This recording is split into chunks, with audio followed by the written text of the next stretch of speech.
So this is all on Q4. It's on twitch.tv. You gotta send me the link to the last one and this one, bro, so I can share it with put it on my website. I also want to talk to you about marketing.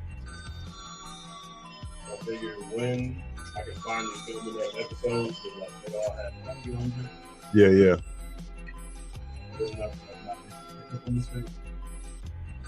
Oh, the last one don't got audio? No, it's okay. But once I had Roger Carter, it was a real long time together. I went back to the hey, what's the link? I was like, oh, here it is. There's no audio. I don't know who those people are. Visual. Okay. Well, put it on the table this time. Well, we can't have it. I'm gonna pick it up. Wow. Yeah. Brian goes, I'm not above you, I'm not below you. Right here with you. Oh God.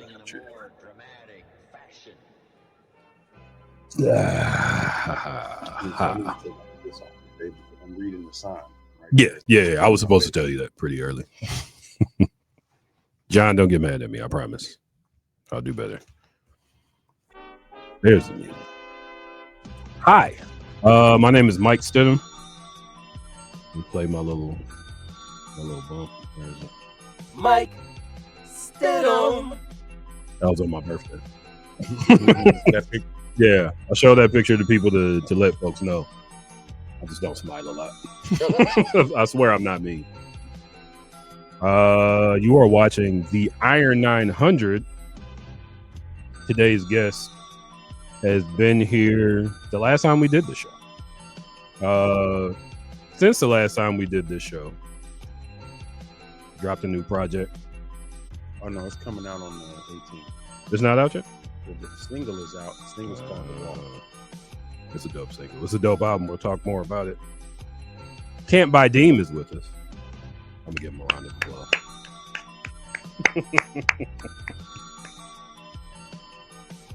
There it is. Not the whole hand snap. That's one of those stupid human tricks, I guess. What's the sound of one hand clapping? It's right there. This guy's different. Spent a lot of time by myself as a child. So Crave was supposed to be here so we could play a full game of the Iron 900. Yeah. Crave is missing as of right now. We see him out in the street. Boo bop him for us real quick. Just give him the Uncle Phil, like Uncle Phil used to do Will.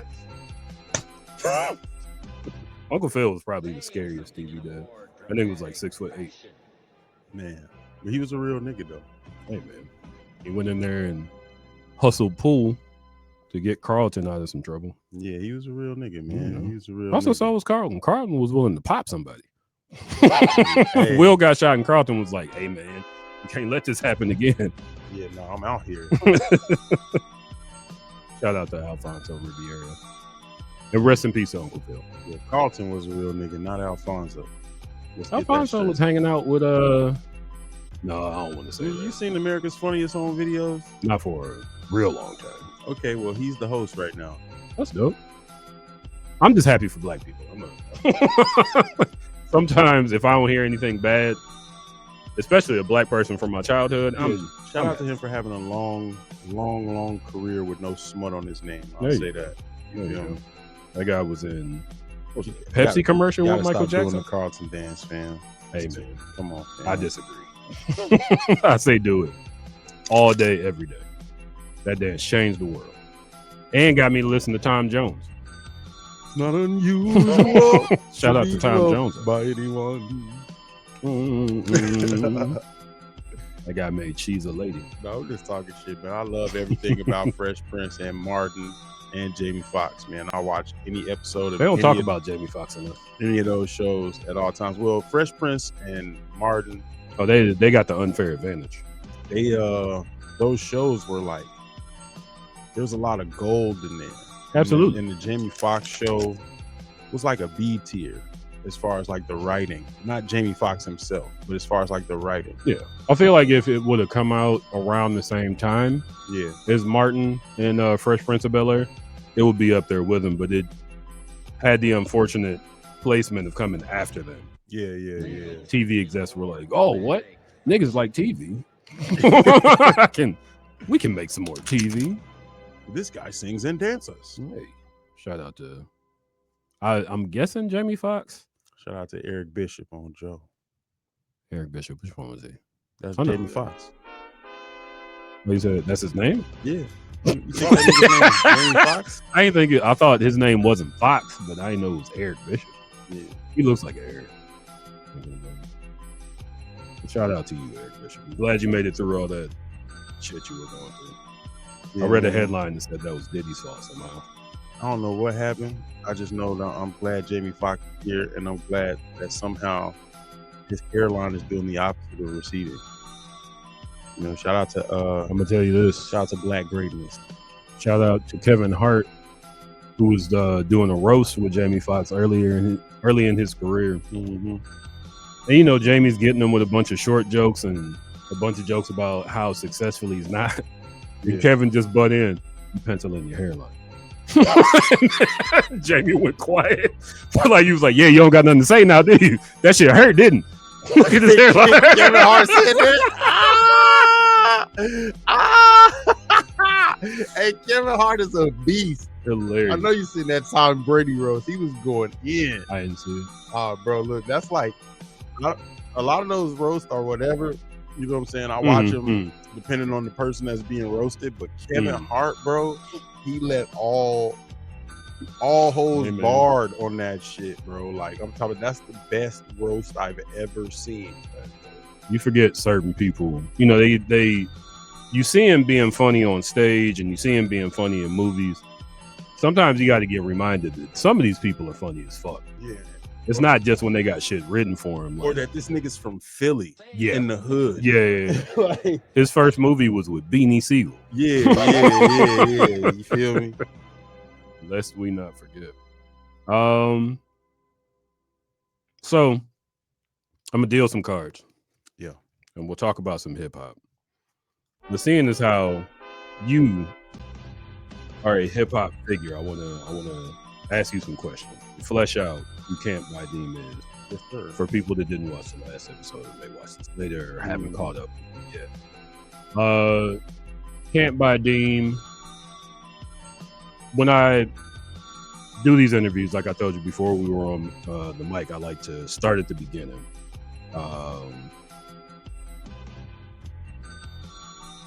Let's start with when you fell in love with rap. So like the first rapper you heard and were like, I gotta check more of this out. Let me tell you, I fell in love with rap. I'm gonna just say it.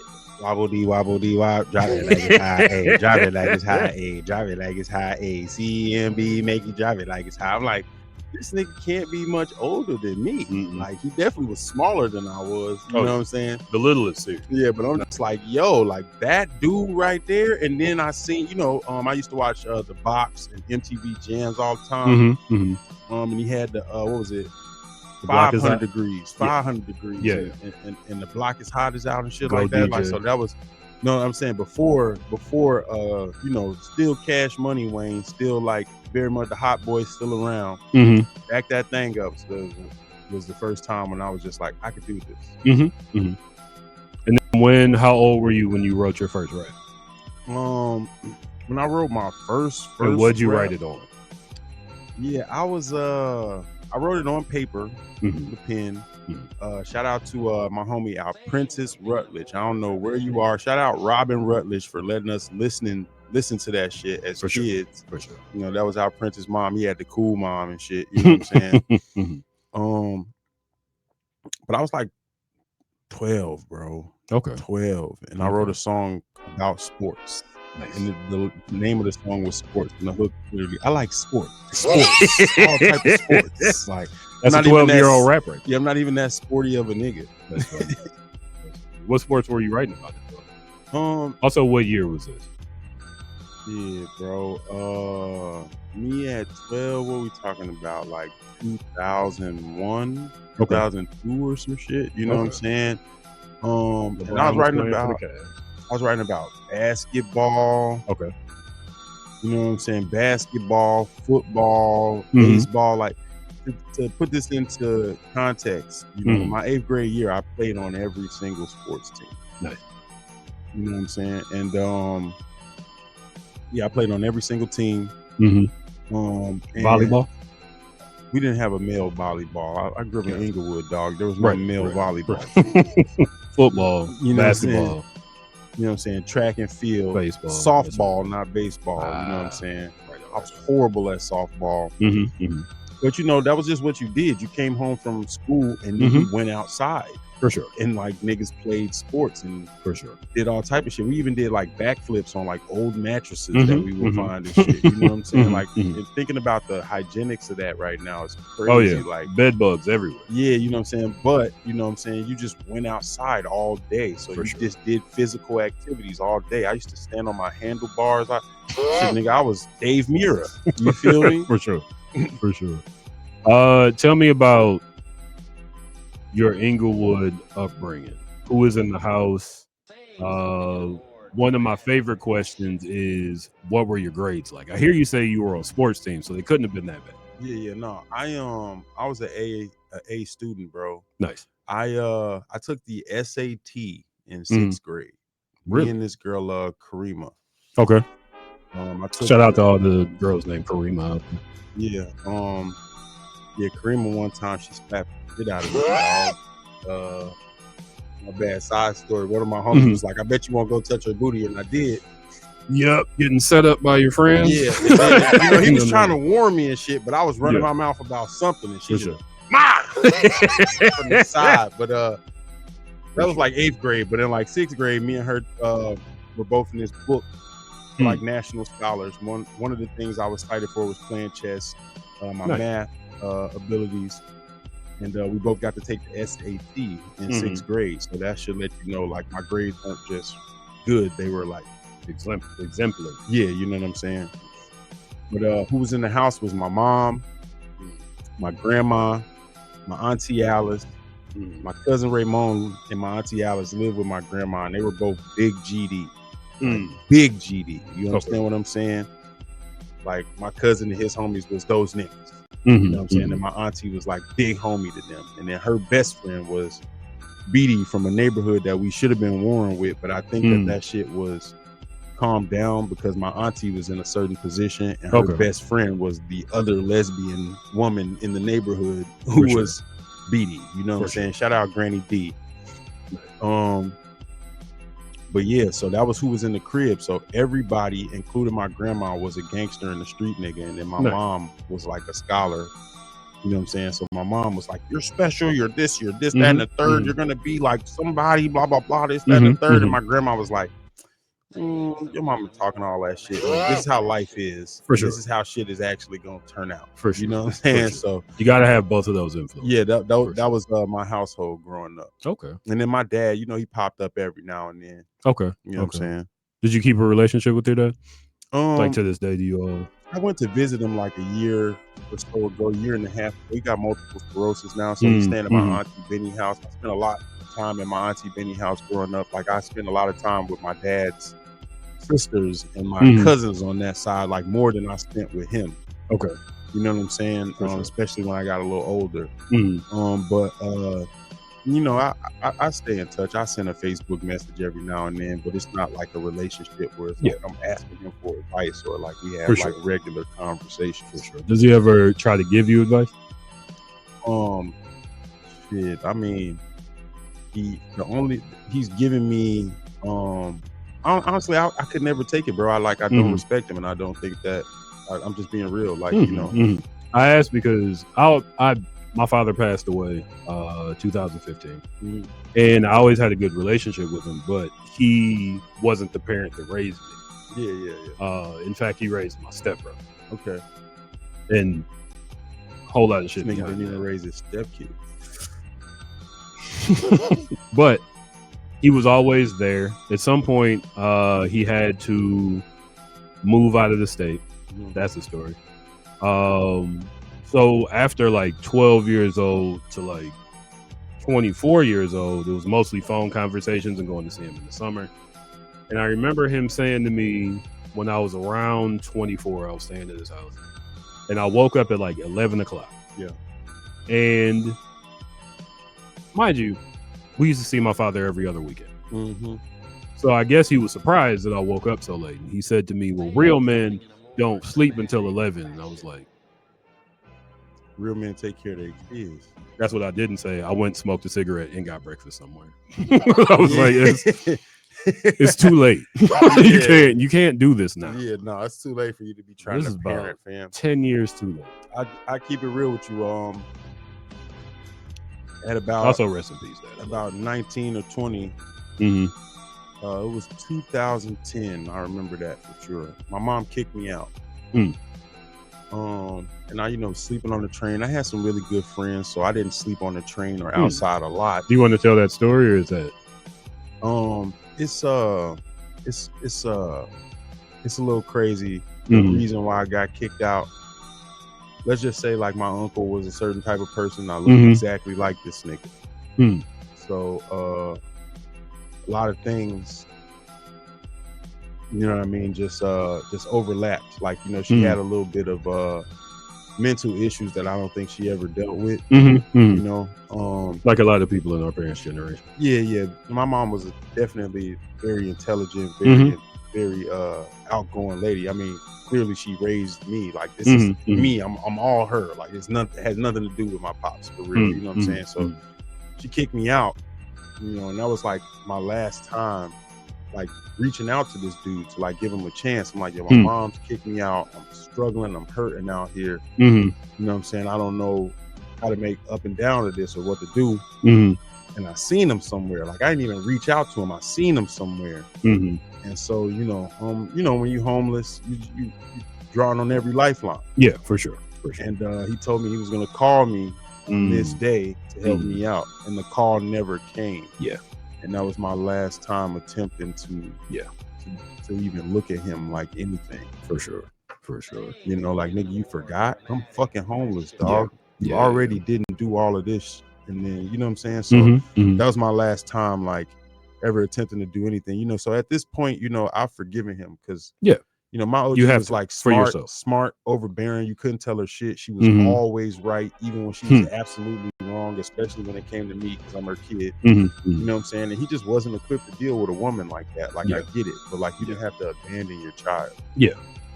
I feel like some folks, my father once told me he came up in the generation where Shaft was popular, where Goldie got popular. And all of his friends basically adopted, the same way that niggas were trying to be 50 Cent. They adopted. I used to dress like 50. Yeah. I think 50 Cent, I'm from Cleveland Heights, Ohio. I feel like there wasn't a whole lot of crime in Cleveland Heights until 50 Cent started making music. And then everybody wanted to be 50 Cent. But I feel like there's on the one side, I'm supposed to be cold-hearted when it comes to things that soften me. Like, my father grew up in gangs. Yeah. Mind you, my father was also the youngest assistant district attorney in Cleveland history at one point. So, like, brilliant person. One of the smartest person I've ever known. Word. But also he came up that way with those influences, and I feel like part of it is I don't want to look backwards even though there's a kid there, and maybe even like more because there's a child there. I don't want to soften in this situation. I don't think I can overcome this obstacle, so I'm just going to keep going forward. Yeah, because it'll probably break you down if you, like, really lean into it. Yeah. It'll probably break you down. Yeah, I ain't gonna lie to you. Like, I went and visited him. Like I told you a year and a half ago, and he's bedridden. But to put it into perspective, my dad's a 3rd-degree black belt. You know what I'm saying? So, like, if 5 niggas start a fight with him and he go too far, he's still going to jail.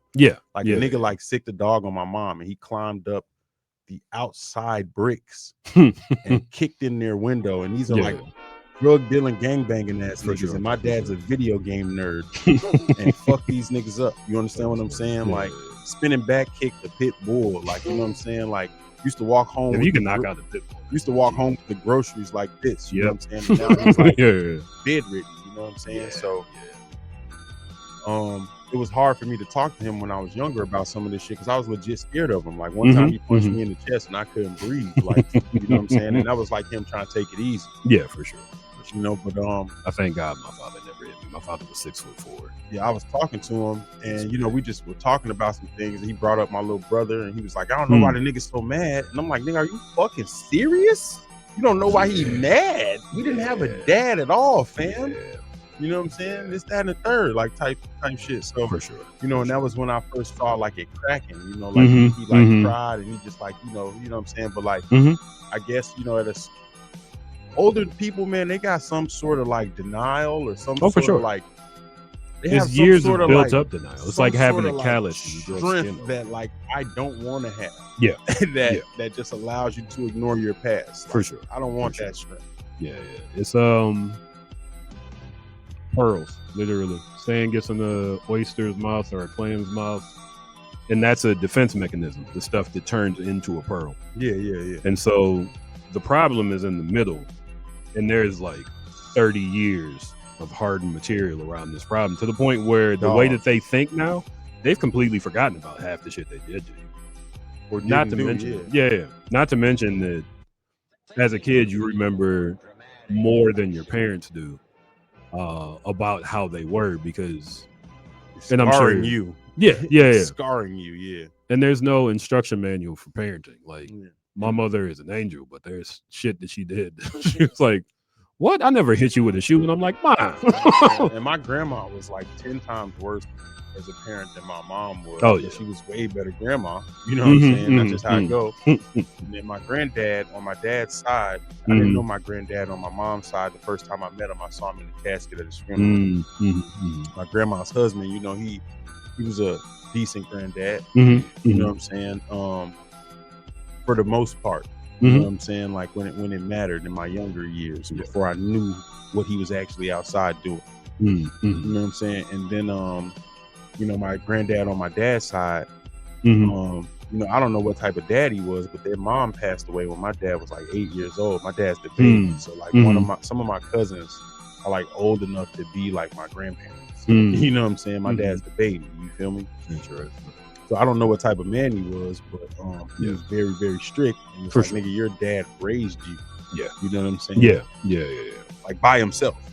You feel me? Yeah. Because your mom passed away when you were 8 years old. You know what I'm saying? So yeah, that's how many siblings were there? There was like, so first of all, there's Benny, Nettie, Kenny, Kirby, Kevin. My oldest aunt, like she was like almost 60 or something when I was in single digits. So like, I'm sorry I can't remember her name, but like her son Percy right now is like, he gotta be like 57 if he's still alive. You know what I'm saying? Type shit. Like not even 57. He gotta be in like his almost late 60s if he's still alive. You know what I'm saying? So I don't 100% remember her name. But I do remember visiting her crib in the projects. But he had at least got like 4 brothers and 4 sisters. Yeah. You know what I'm saying? So one guy raising all them kids, how are you not strict? Exactly. All y'all sit y'all asses away down. And you got like a 16-year-old daughter. You got know the what I'm saying? grief And a 17-year-old yeah. son. You know what I'm saying? Yeah. Shit is crazy. That is. Shout out to Black families for putting us where we were. We didn't rocky roads, cracked concrete, but I'm glad. Yeah. And there are a lot of people who are. And man, I wouldn't want to be anybody but this guy right here, right now. I'll tell you that much. For sure. I mean, I don't think that there's much that he could have done for me. I think I would have been worse off under his tutelage, to be honest. Yeah. I had that thought sometimes. If my father would have raised me, I'd have been in a lot more fights. Because my dad was the one that said, if they're bigger than you, hit them with something. Yeah. No, that was my mother mom. was very much like, no, tell a teacher. And I was like, if I'd have listened to that advice, I'd have been dog food every single day. I already got picked on, but I at least swung back when I got picked on. My pops was when he was picking up me and my little brother and shit, like when we were younger, you know, he definitely taught us how to defend ourselves. One of our punishments would be to just stand on the one foot and hold your kick leg up, you know what I'm saying? Or like you gotta kick all the way across the backyard type shit, you know what I'm saying? And if that leg hit the ground, you gotta start over. The kick leg, you know, if it hit the ground, you gotta start over. So he had niggas on some Jean-Claude Van Damme shit. Like when I did get in fights, like I'm not a violent person, and I definitely try to diffuse shit because like I just snap, like because I don't do it often, so I can't control it. Yeah, for sure. You know what I'm saying? So but yeah, when I did fuck niggas up, you know what I'm saying? Like, you know, I do thank him for that. Yeah, for sure. You got to know that you can fight. Yeah. I feel like that's an important thing. So we got you at 12, writing raps. This was in the notebook or on like typing paper? Man, notebook consistently. I still have all the notebooks, dog. Nice. They still in my crib right now in the desk that I use. You're in the desk of my recording studio. Nice. The song that I did, The Walk, the first bar, the first like 2 or 3 bars of the second verse are from one of the notebooks. Nice. How old were you when you wrote that rap in that notebook? Like how long did that sit in the notebook before you? 36 now. I was like 22, 21, 22 for sure. Even the thing that I just gave you, it's like the 10 rules I live my life by since I was in high school. You know what I'm saying? I wrote those when I was in high school, and I used to have them on my door. Like I had them printed out on my door. Like at first it was Money and Knowledge instead of MOB. You know what I'm saying? I made my own shit, Money and Knowledge. It was like the Mac 10. That was the 10 rules. And it was just on my door in college. And now I turned it into like the Cult Leader Manifesto. So we got about how many notebooks? Dog, I can't count 30, them. 40, 50. I can't count them. So I got like, I want to say maybe between 10 and 20 actual notebooks. Like, and some of them just have scribbles on this page or whatever. For sure. But then like everything that was like everything that I could still pull from at this age. I did this when I was in college too. It was like 22 or 23, 24, something like that. You know how shit all started to blend in. You know what I'm saying? But at about 23 or 24, I took everything that was like actually something that I could use from the notebooks and put them in this binder. So I got a binder that's like this thick that's called the Bible. Yeah. And it's got all of my art that I drew and all of my fucking college assignments because I went to art school. Okay. You know what I'm saying? And then all of the songs that like I feel like can turn into something one day. You know what I'm saying? And then there's still the notebook with all these other ideas in. So I don't know exactly how many notebooks, but I check the binder sometimes when I'm having writer's block. Interesting. So first rap at 12. Fast forward to 16. How many notebooks do you have by this point? 3. One of my homies got a record deal when I was 16 with a small label. And he was like, "Nigga, you could do this shit. Like you can rap." You know what I'm saying? And then I remember he walked me into the record label and they was talking like some record label shit. And I was already too smart for it. Yeah. You know what I'm saying? Yeah. And they wasn't really fucking with what I was saying. Okay. And, what was the name of the label? I don't remember, dog, but their office was, I went to high school in Blue Island and their office was on like 127th and Western on top of the barber shop. So it's like, in hindsight, as an adult, like, nigga, this ain't, you know what I'm saying? Yeah. And then he's like, "You don't really want to be down for real." Like, I just met y'all niggas, fam. What are you talking about? I know Dewan. I don't know y'all. Like, you know what I'm saying? Like, you really thought I was gonna jump into this, huh? Yeah, let me see what's going on here. Y'all thought I was gonna be sign like a contract or some shit, fam. My mom is like a real estate agent. She deal with contracts on a regular basis. You think I'm gonna sign one from some niggas in a barbershop? Yeah. Like, you got me fucked up. Nice. So 3 notebooks in. Who are you listening to at 16? Bro, Kanye West. I had a Kanye West mixtape. You know the song that was on Graduation? and it was called Home with Chris Martin. I had that song before College Dropout came out, and it was like a soul sample on the hook. Nice. I was listening to a lot of Kanye West. I was doing like the gun bars and shit. I was false flagging. A lot of my homies was GD because like my whole family, except for my mom, was GD on my mom's side at least. You know what I'm saying? So I was listening to that shit, and I remember my mom walked in and was like, she played the Kanye West CD for me. I don't know where she heard it at. And she was like, this is how my son should rap. But I was heavy in Kanye West, Nas, Mortal Technique, anything that was just like, as black people, we could be greater and better, and we shouldn't be niggas. That's what I was listening to. So like a lot of Prez and I fucked with Dead Prez super hard. You know I fucked Dead with Prez Dead is from Prez. Florida? Didn't know that. I didn't either. Yeah, I fucked with them super hard, but I also was listening to like Lil Wayne, bro. Like, consistently. I listened to Lil Wayne my whole life. You know what I'm saying? I listened to Jay-Z all the time. But like, I didn't really understand. You know what I'm saying? Like, I was serving a little bit and shit like that, but I hadn't really jumped off the porch on my own and put my own money in. Niggas was putting me on. So like, I didn't really understand Jay-Z until a couple of years later.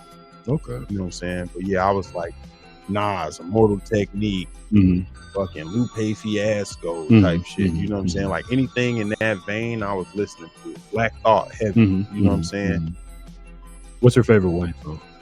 My favorite Lil Wayne song, dog. It's hard to pick, but it's I think it's Carter 2, Carter 2 Wayne. Okay. And it's he had the skits. The fly in, the fly out, and then whatever the one in the middle was called. Okay. Whatever the middle skit was called, that's my shit. That's like one of my favorite Wayne songs, man. Man, I miss my dogs. Man, I miss my dogs. You know what I'm saying? I love that song. I still be listening to that shit and like shedding a tear. You know what I'm saying? I'm obviously from Inglewood. For sure. I know a lot of niggas who have died from, you know, thinking that they live in fucking Iraq or something. For sure. For sure. Yeah. Paint a picture of that. So you got DD's in the house. Yeah. You have a real estate agent in the house. Yeah. I know I feel like this is a simple answer. Why was your mother not down? My mom was the baby. Okay. So everybody kept both of my parents were the baby. Got you know what I'm saying? The youngest. Well, my Uncle Mike is younger than my mom, but my Uncle Mike was full in. You know what I'm saying? His dad's whole family was like VL. So he was out in the West Side, wilding the fuck out, spent most of his life in jail. He's a reverend now. Shout out to you, Unc, for turning your life around and becoming a better man. I love you, bro. And definitely got stories to tell people. Yeah, oh no, he got a lot of stories to tell. But Very my mom was like, you know, she just watched. She made up her own mind about shit. She had a strong mind. 100 people could be telling her the sky is blue, and she'd be like, "Nah, this shit is red." Yeah, like you don't see that like slight hue of pink in there. It's purple, nigga. Like you know what I'm saying? For sure. Like she was just that person. I can't really explain that. Like I can't explain her. There's no reason for her to be who she was at all. She should have been like the rest of my aunts. You know what I'm saying? But she stood firm on. Yeah. She just wanted to be. She was like Matilda, nigga. You seen that movie? Her whole family was like on some other shit. She just was like, no, I'm gonna read books. For sure. Go to the library. Like nobody made her do that. She just did it. You know what I'm saying? Okay. And what kept you? You said you served a little bit. What kept you from doing more, or was there a point where you did do more? What kept me from doing more is knowing who I am, bro. Like. I'm not built to go to jail. I'm not finna shoot it out with nobody. For sure. I don't want niggas breaking into my crib because I got the gold BBSs and I still live in the hood. You know what I'm saying? I had so many examples around me. You know what I'm saying? Not just like my family members. Like I saw my cousin. You ever see that episode of Martin where he fought Tommy Hearns? My cousin Raymond came in the crib with a pumpkin head early. You know what I'm saying? My mom had this friend Phyllis, and Phyllis, both of her sons was in the streets. And my cousin got kids by one of her sons. You know what I'm saying? And I saw the way them niggas was living, like running from the police through a birthday party that I'm like eating cake at while I'm 8 years old. Like I just knew I didn't want to do none of that shit, bro. You know what I'm saying? And also, like, my auntie was a crackhead and my uncle was a heroin addict. So, like, I'm never selling this shit. Yeah. You know what I'm saying? What you say on the new album about, which I appreciate hearing people. Yeah, I got, I say, you know, I sell a lot of things, but I never sell you a rock. I wasn't watching SmackDown when I was smelling the rock. And my auntie stole my bike just to sell it for rocks. You know what I'm saying? For sure. Which is a bar. Let me let that breathe for a second. Hey man, I'm just these are just facts, bro. Like actual statements. For sure. So where are we at? 16? Yeah, 16. Listening to Wayne. Grade still good? Grade's still decent. I care a lot less about grades. I had got a C in geometry, and math is like my shit. You know what I'm saying? But I got that one C, and only that one C. You know what I'm saying? Because my mom was not having that shit. Yeah. You feel me? Nick couldn't go outside for like 2 weeks. That's funny. Started reading Harry Potter. Nice. I got put on punishment for a year once because my grades were bad, and my mom was like, I had gotten a PlayStation. My father got us a PlayStation. Yeah. It was the first video game I think I had ever owned. And my mother was like, you can't play this till your grades get better. And I was like, okay. 1 year later, she was like, just play.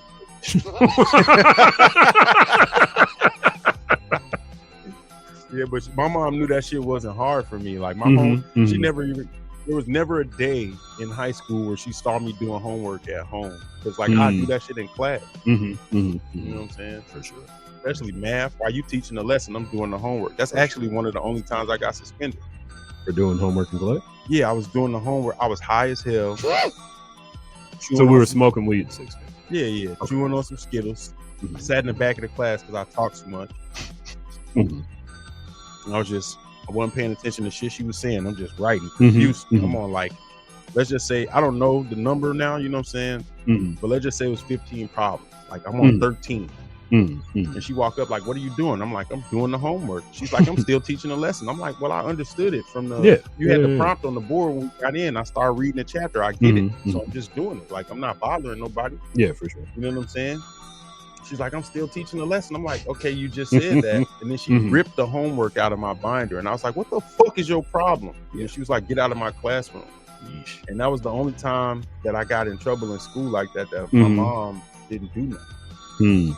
Well, yeah, that wasn't on you. Yeah, I told her what was up, you know, and I told her what I said. You know, and she came to the parent-teacher conference, and the teacher kept trying to say to her, like, you know, he was disrupting. She was like, but he's sitting in the back. Like, right there, that's his seat. Like, how is he disrupting? You disrupted your class. And then she kept saying shit. My mom was like, but he was doing his homework.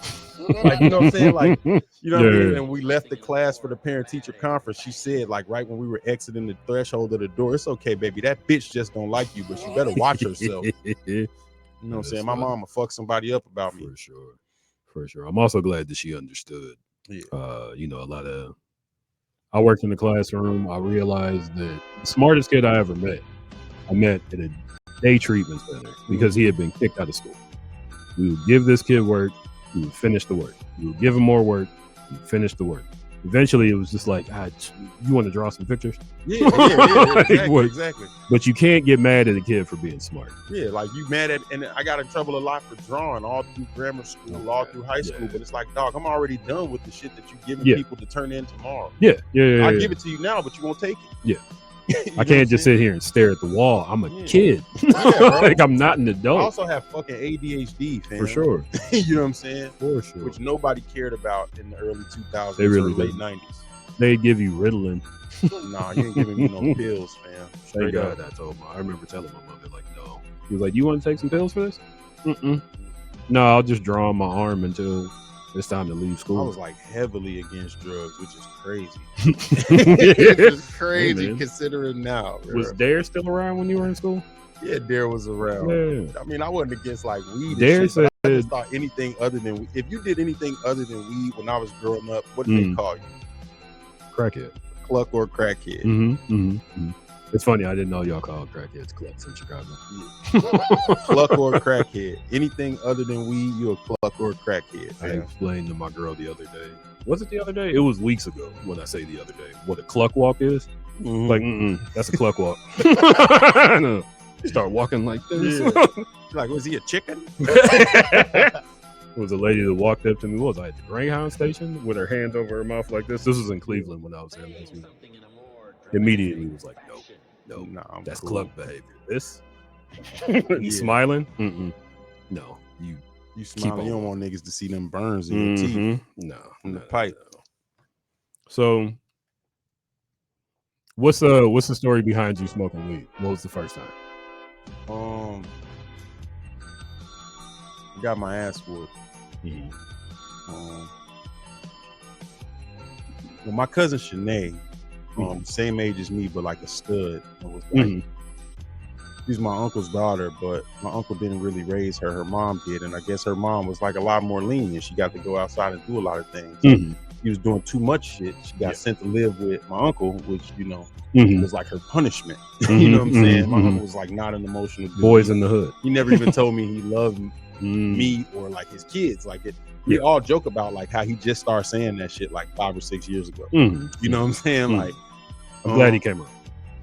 You know what I'm saying? But she was doing everything. You know, she was turning grammar school girls out.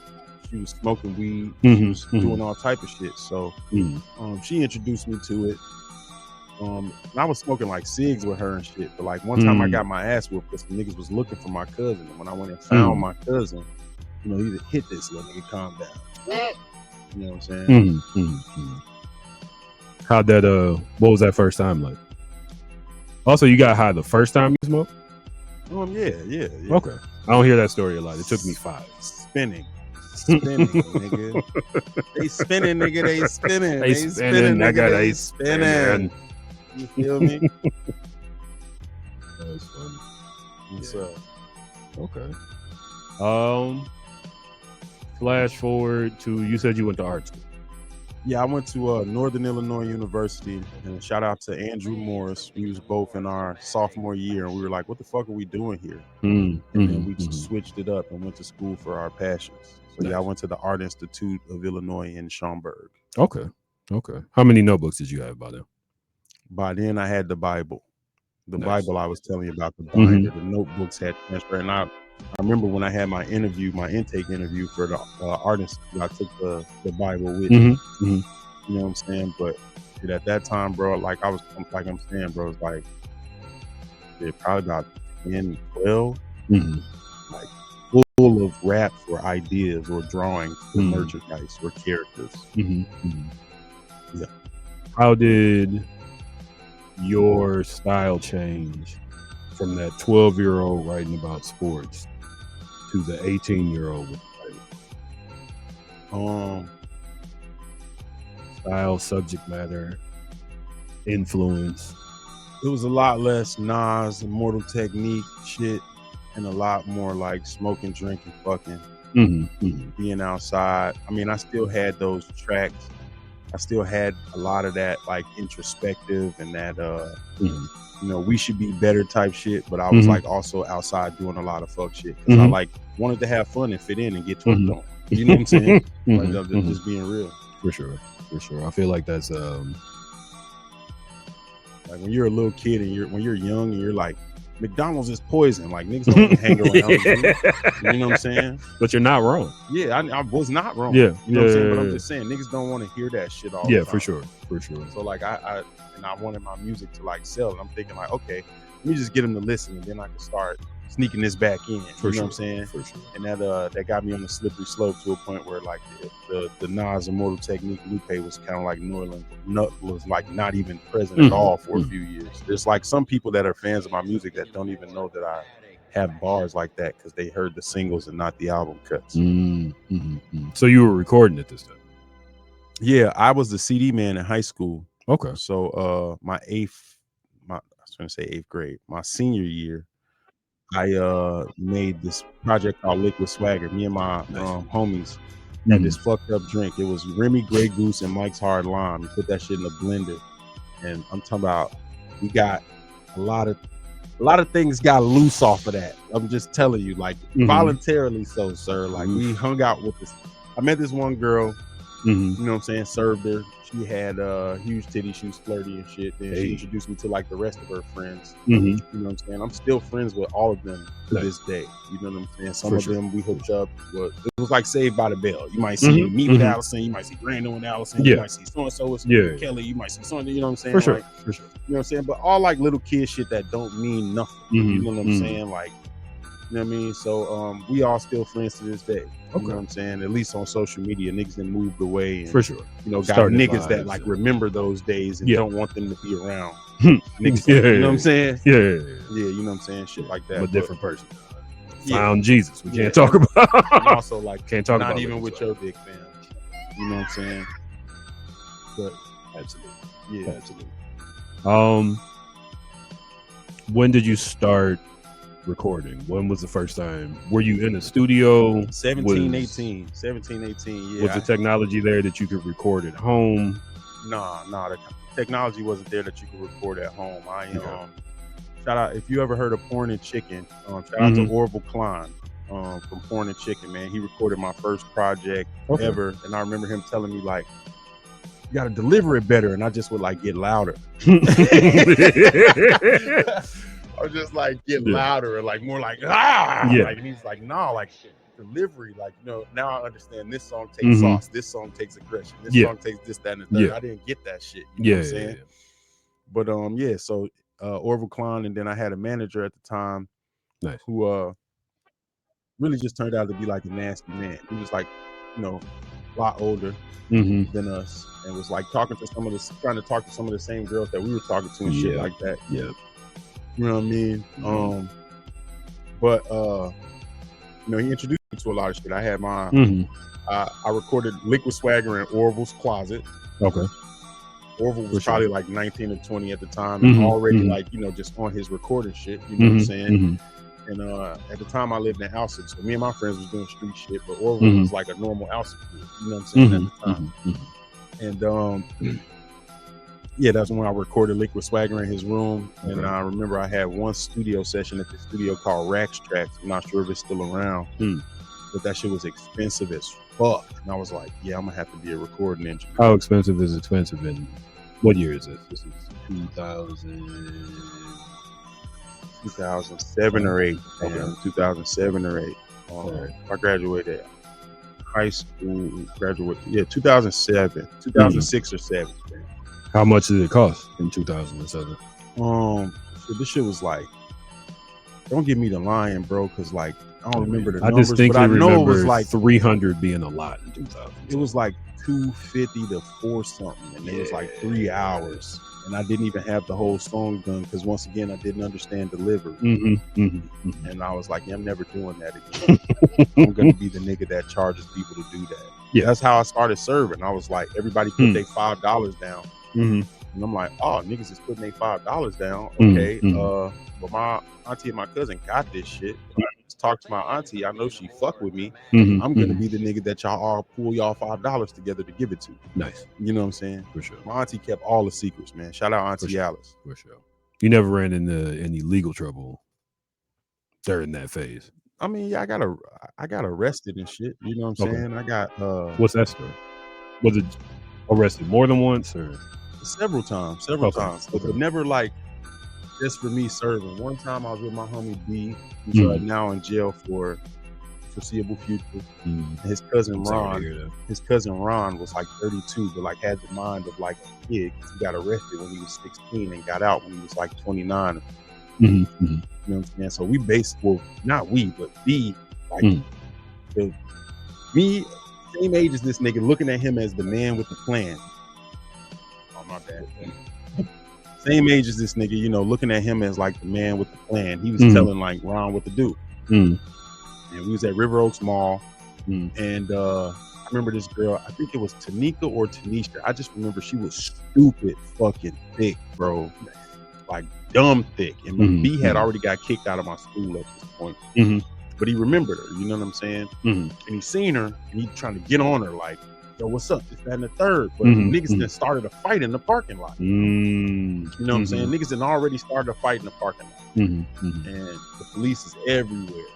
So we like, man, I'm like, come on, let's get the fuck out of here, dog. We all dirty. Yeah. All of us are dirty. Yeah, we can't afford to be. And so we pulling out the parking lot, Mm-hmm. and the police be like, hey, don't go this way, go that way. And this nigga Ron say, you can't talk to me like that. I'm a man. The cop said, what? Reached in the car, grabbed this big ass nigga out the car. He say, that shit don't hurt me.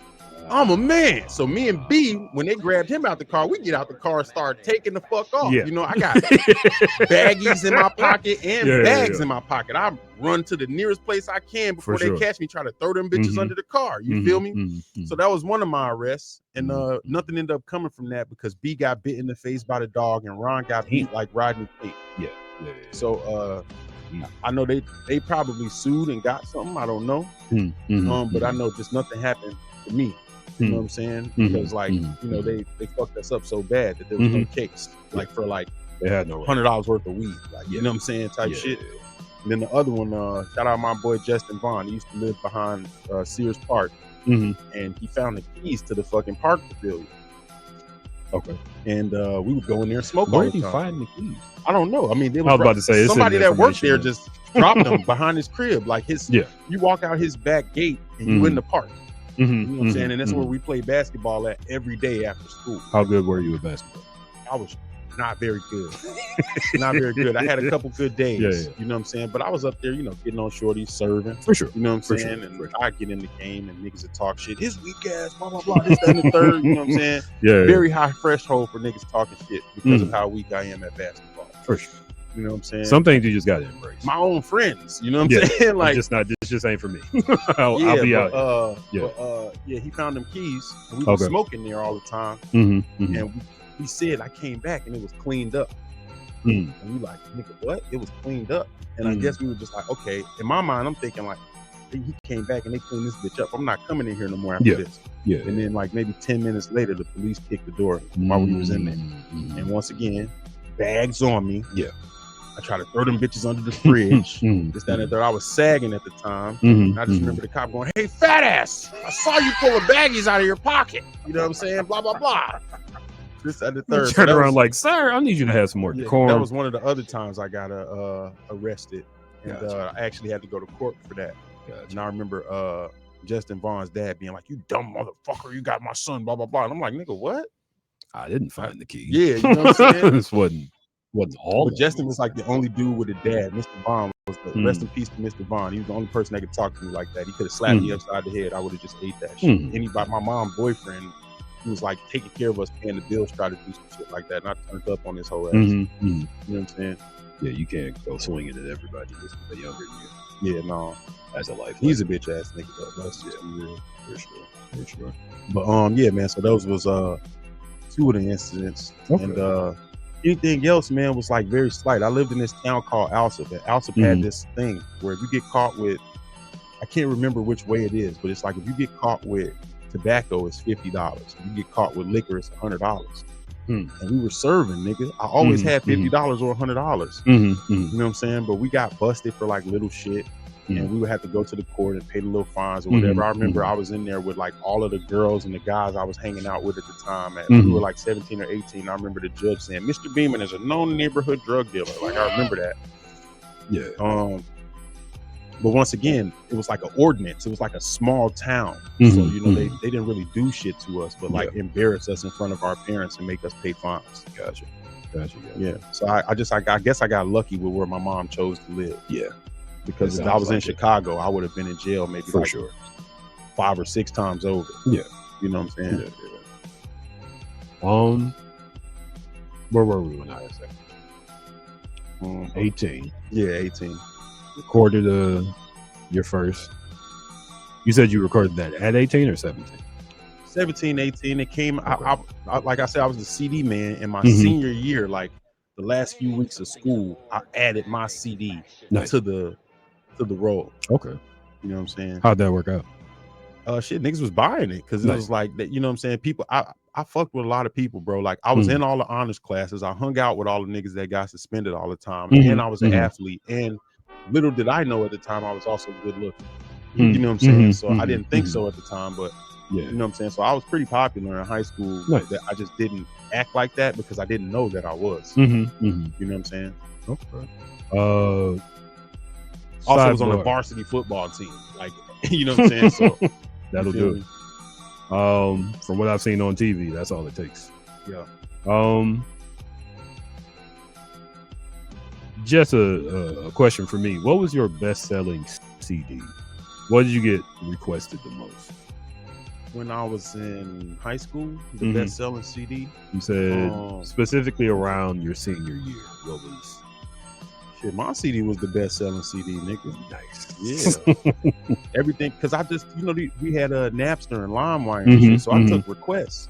Mhm. You know what I'm saying? Mhm. I took requests, fam.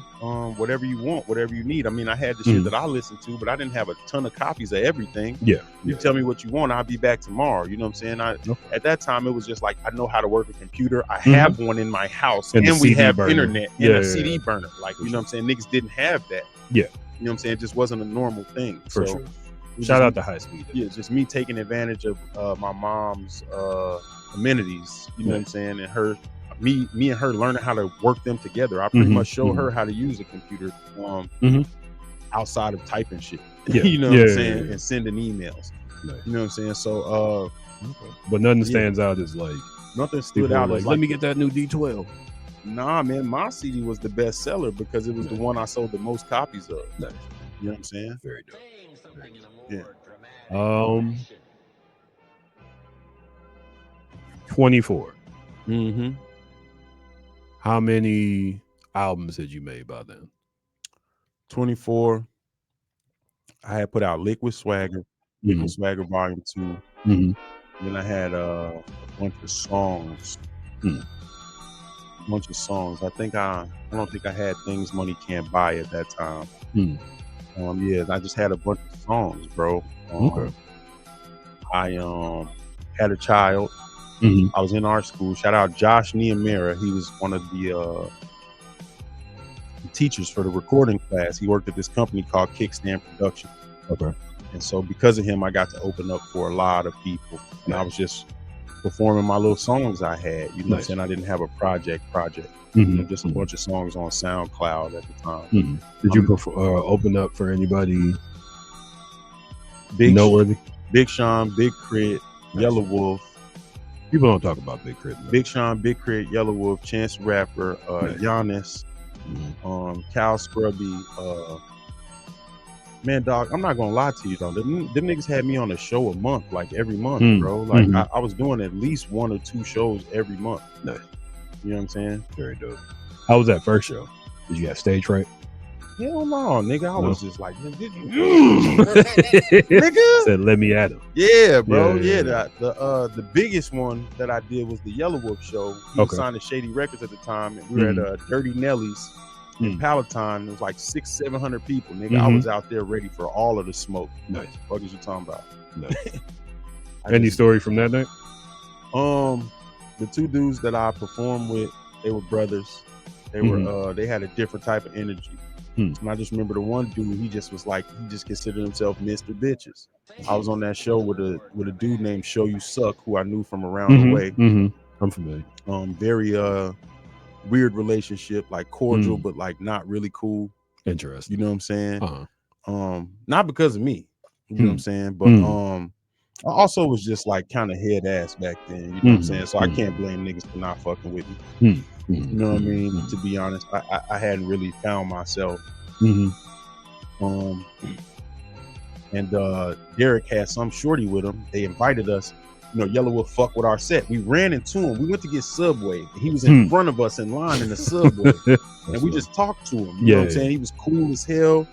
He had like little skater voice, you know what I'm saying? Like skater vibe type nigga. And that was my big skater bag. I had on the Vans. I had on the Obey Propaganda 5 panel, you know what I'm saying? So we was chopping it up with him. It was nothing, you know what I'm saying? And then, you know, he fucked with the performers. So he invited the performers downstairs to meet him. The reason is because the show got canceled because his appendix burst. Damn. So a year later, we had this show after that.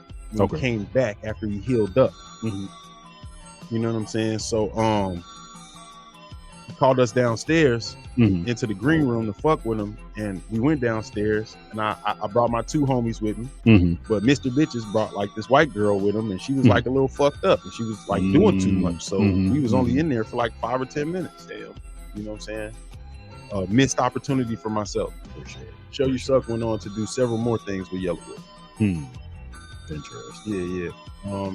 First lesson in like watch the niggas you have around you. Absolutely. You know what I'm saying? Absolutely.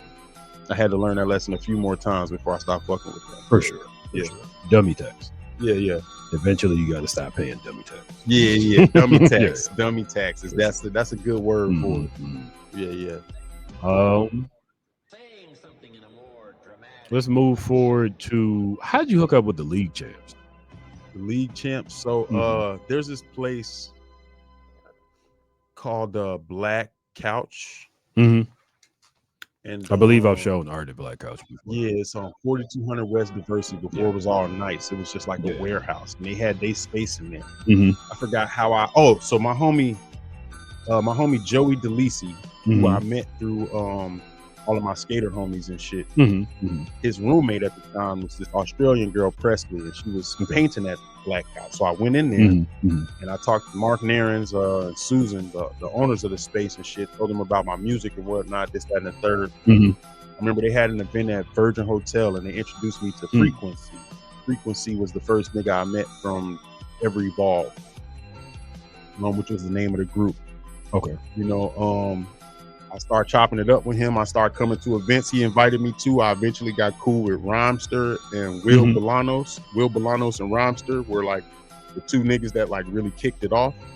Rhymester was like, you know, once again, like the man with the plan. You know what I'm saying? He was just putting shit together. You know what I'm saying? So I fucked with them, you know, sporadically through my career. And then at a certain point, we just got a little closer. We like had like a real friendship. You know what I'm saying? After so many years of being in the trenches together. And other niggas that weren't from Ever Evolved also started like cultivating around it, and that's when it became league champs because everybody wasn't Ever Evolved. You know what I'm saying? So yeah, that was a really great experience, man. I went to like every city but New York with them niggas. Yeah, you know what I'm saying? sure. And we had a lot of shows. One time we did like a 6-show run in LA. Nice. Rhymester set all that shit up, man. Nice. Yeah. Shout out to Ivan L. Yo, Ivan L, that's my nigga, bro. For sure. You know what I'm saying? Ivan L is the reason why my name will ring off in Broward County. Nice. You know what I'm saying? A place that a nigga like me is not just walking around. For sure. That's where Kodak is from, if y'all don't know. Nice. Yeah, he's not the only nigga like that there. For sure. For sure. He's in these cards. I just want you to know that. Yeah. I met Ivan L randomly here on the podcast. Ivan L rhymes well. Yep. That he does. Well, I gotta shout my dog out. I got a little bitch run up real quick. Give me 1 second, man. Is it an Ivan L song? Yeah, it's an Ivan L song from his new project, and I'm on that motherfucker, bro. I haven't checked out Ivan L's. Ivan L Backroads featuring Cantbuydeem. There you go. Ivan L Backroads featuring Cantbuydeem, or Ivan L No Benefits featuring Cantbuydeem. There it is. We got about 3-4 of them things. I remember No Benefits. Yeah. I've been following your music for a while, so that's why I want to ask. Cantbuydeem While You Dance featuring Ivan L. There you go. Yeah. Let's take it back to Lount. Lount. Yeah. Which one? Still Lount or Lount? The first. Okay. Just yeah. Lount. Yeah. Define Lount. Lount. So that's Trap Dog Kit and Slick. They invented this word, Lount. And Lount is like OC or OD. These niggas are from Cincinnati, but they were living in Chicago when I met them. And Lount is like OC, shout out to Cincinnati. OC or OD. You know, so you could be like, you OD, bro. Like, why you do all that shit? Or you be like, we OD'd last night, bro. That shit was crazy. Lount, same shit. Interesting. It's just their word. And like, I was hanging around them and one of my really good friends, and it was like a whole group of musicians around them. I don't know if you remember David Ashley or the Posture Crew or Supreme Cuts. These niggas like literally was in the paper for their performance at Lollapalooza, like as the 4th biggest moment of the festival at their time. You know what I'm saying? But Yeah, those was like my dogs, man. I learned a lot from Kit and Slick, man. Okay. Learned a lot from them niggas about like doing it yourself and like fuck all these niggas clout. For sure. And For whatever. sure. Yeah. For sure. Popeyes. Popeye, that was a fun record, man. Mind you, I play that on Blur.radio as often as possible. Hey, that's the one. To this day. Literally, the song is like I was eating some chicken, Mm-hmm. and I was at you know what I'm saying, somebody crib, Mm-hmm. and we was listening to music, and they was, you know, moving the right way. I'm Mhm, just trying to be mhm. respectful. I've seen the video. I'm in a very committed. Yeah, I'm in a yeah. very committed relationship. I Yeah. love my girl. You know what I'm For saying? sure. But they was, you know, doing some things. The Mhm. video is not very far off. They Mhm, weren't. mhm, mhm. They weren't wearing that, Mhm. but they might as well have been. For You sure. know what I'm saying? For sure. And if I'm being honest, you know, the crib was like, you know, niggas ain't got. I got a new song where I said, remember Thoston used to have no extra pillows, towels, or sheets. So like fucking in the trap house, I couldn't fall asleep. Like that was the crib. You know what I'm saying? For sure. So yeah. So I was just thinking like, what am I doing? Like, Yeah. I made like 60 racks this year. This is what I'm fucking doing with my life right now. Mhm. I'm gonna be just like this nigga or that nigga. Like, Mm. and then Popeyes. Yeah. Okay. I wasn't eating no Popeyes, but it just, you know, Yeah. it just made sense. For sure. Cross branding and all that. For sure. You know? Unhealthy habits, Yeah. unhealthy lifestyles. It next time I play it, I'm not gonna intro it that way. Go listen to Popeyes by Cantbuydeem. It's I said this last time you were on the show. Cantbuydeem has a very wise and conversational style of rapping, and that song really exhibits that part of your lyrical character. Oh, thank you, bro. For sure. I definitely wanted to be very introspective. Yeah. You know. Yeah. And it shows. Introspective artists are my favorite artists. That the Mr. Bitches from the Yellow Wolf story Yes. is the reason why I said bro got 30 grand and when it copped the Benz, went broke in 8 months. Like nigga, think again. If that luxury buckety, it ain't luxury, buddy. Go ahead and trade it in. There you go. There you go. Also, I'll say again, bars like that, not content wise, the word precision comes to mind. Yeah. The unorthodoxness of your rhyme scheme. Like you really are a dope rapper. Thank you, man. I appreciate it. And I don't just call people dope rappers. I can tell, bro. It's not like I'll dog you to your face, but I'll say like, okay, yeah, I heard that song. Word. Keep working on that. I'm glad you're doing that.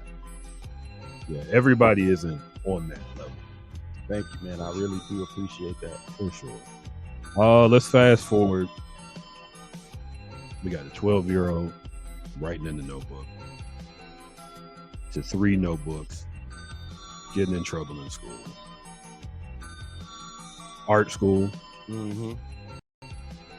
What was your major in art school? Audio. Or what was your concentration? Audio production. I got my bachelor's degree. Okay. Yeah. I wish I'd have done that. Bachelor's in science and audio production. You know what I'm Very saying? dope. Very dope. Who was making your beats for you back in the day?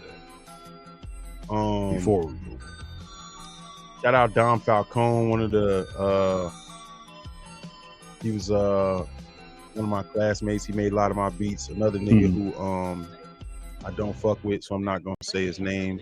The relationship fell out and just like, you know, he beating on women and all type of shit. So, you know, his name will Not not the be type of guy you want to his name will not be mentioned. dishonorable. Actually, both of the niggas that was making my beats back then is that type of guy. So, yeah. That's for sure. And then Dom Falcone was another. He's the only one that I'll mention right now. Okay. I'm not fucking with none of them dudes. But you had Them songs ain't even on streaming or nothing anyways. Yeah. They're not eating off my name. Yeah. Not like this shit streaming so crazy. But still, you don't want to contribute to the wrong household. Yeah. 3 producers. I want to move. I had a lot of into- producers, bro. I always fucked with a lot of people. It's hard. I'm sorry if I'm leaving anybody's name out. It's hard for me to remember. But I just remember I got a lot of beats from those 3 people. Nice. Yeah. For sure. How did you hook up with Teezy? Easy just hit me up, bro. Yeah. Like, he just hit me up. He's He's meticulous, bro, and he's smart. He's I can tell when I listen to the beats on this new project. He's trying to get out here, so he sent me a beat pack. Nice. And I listened to it, and I was like fucking with it a little bit. I don't know if I got distracted or something, but I was hanging out with the homie Rizzy Conway specifically. And I was like, "You heard of this Theezy dude?" And he was like, "No, but he did send me a beat pack." You know what I'm saying? And so we listened to the beats that we got from the beat pack, and all Rizzy beats was perfect for him. And all my beats were perfect for me, and none of the beats were the same. Nice. And I was just like, I'm gonna fuck with this dude for sure. That was it. You know what I'm saying? And then the relationship started building from there. And also, Chance from NFO Studios bought a feature from me for early on. You know what I'm saying? I went on like especially during the quarantine, I did like a feature run. I'm like, okay, I'm doing this many features for $50. Yeah. Then after that many sold, I'm doing this many for $100. Okay. Then after that many is gone, I'm doing this many for $200. Chance was one of the first niggas to jump on that pause. And we've been cool ever since, you know what I'm saying? Chance just a real dude, you know what I'm saying? And then Chance and Larson used to be around the Ever Evolve crew back in the day. So Chance, Larson, and Theezy are NFO. And you know, that's how the relationship got built slowly but surely. Nice. Tell me how this album came together. Were you immediately writing the songs? Well, first, how long did this album take to come to fruition? I was working on the Hustlenomics project. You know, after you put the project out, the music is out, so now you're trying to make new shit. Yeah. So I was talking to Theezy about us doing a joint project. And I wanted to put it out like a little mixtape. You know what I'm saying? What year did you meet Theezy? 2-3 years ago. Okay. So 2023 maybe. 2023. Okay. But I wanted he's got a couple beats on the Hustlenomics project. You know what I'm saying? New Witnesses and Southside Gun. Theezy produced those. Nice. So you know, shit was going well. I'm like, I like how these sound. People love these songs. So let me do some more shit with bro. Like I really fuck with his production style. He sent me a batch of beats after I floated the idea of doing a collab project with him. He was super game. I wrote most of the songs in like a week. Nice. You know, but then I started rolling out the Hustlenomics project, this, that, and the third, and pushing it. And it was 20 songs on there. So it took me a long time to just keep pushing that and doing enough content for everything to make me feel like I gave it on the attention that it deserved. You understand what I'm saying? And so I wrote all of the songs like late last year. You know what I'm saying? And I had them. And then it was like, I started recording them, laying them down, and being like, okay, we need features here, here, here, and here. And I got all the features, you know, earlier, like in the middle of this year. And I just remember being like, yo, one of these songs, I don't like it anymore. So let's get rid of it. Then he sent me 2 more beats, and that's how we got the song Cult Leader and the song The Walk. Nice. So yeah, I guess I could say it took 6-7 months.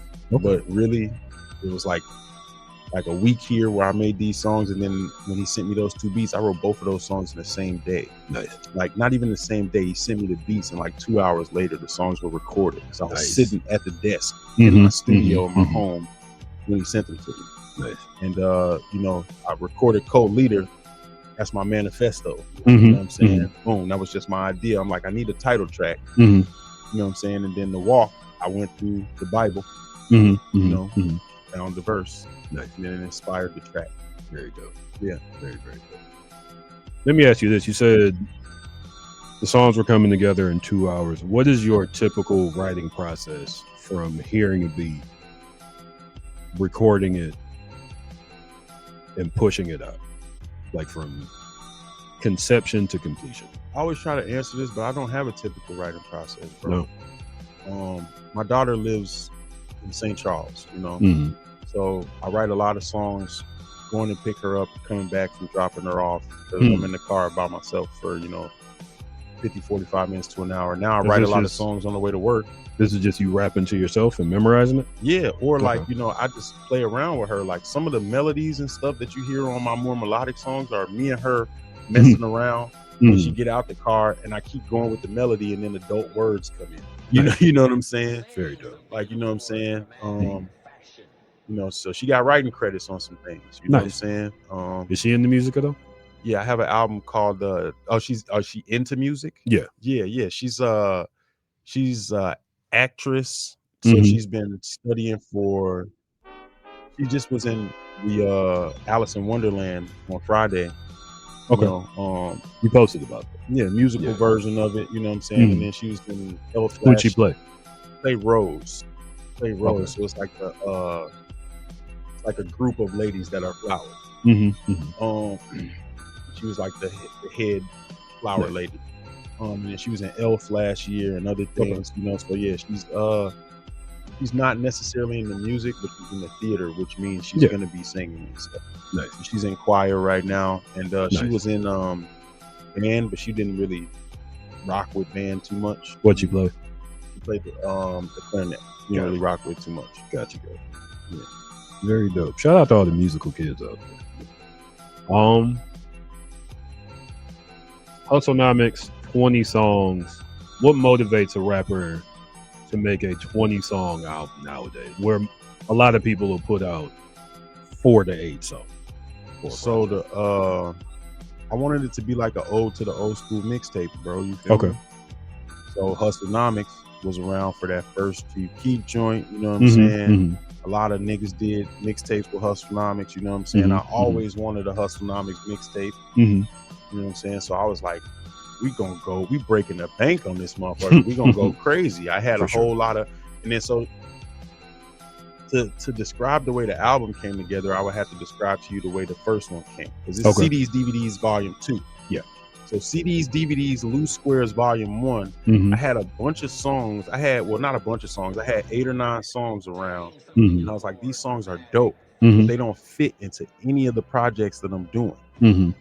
So I want to put out a little mixtape. You know, just to get them out there, like like not the original Jackin' for Beats mixtape, but like the Drake So Far Gone mixtape that niggas started making. Gotcha. I want to put out an album without calling it an album, so it don't count against me type shit. But I wasn't thinking like that. I'm just thinking this is the way for me to get them off, you know. And then I wrote like 1 or 2 new songs to just fit into the motif. And then when I put them all together, I realized like, they don't fit on nothing I'm doing, but they all kind of fit together kind of perfectly. You know what I'm saying? So CDs, DVDs, Loose Squares Volume 2 come around. I have an even bigger batch of songs around that didn't work for reality raps. You know what I'm saying? Because of the seriousness of it. Didn't work for the DILF project because, you know, I had to stay in the box for that. And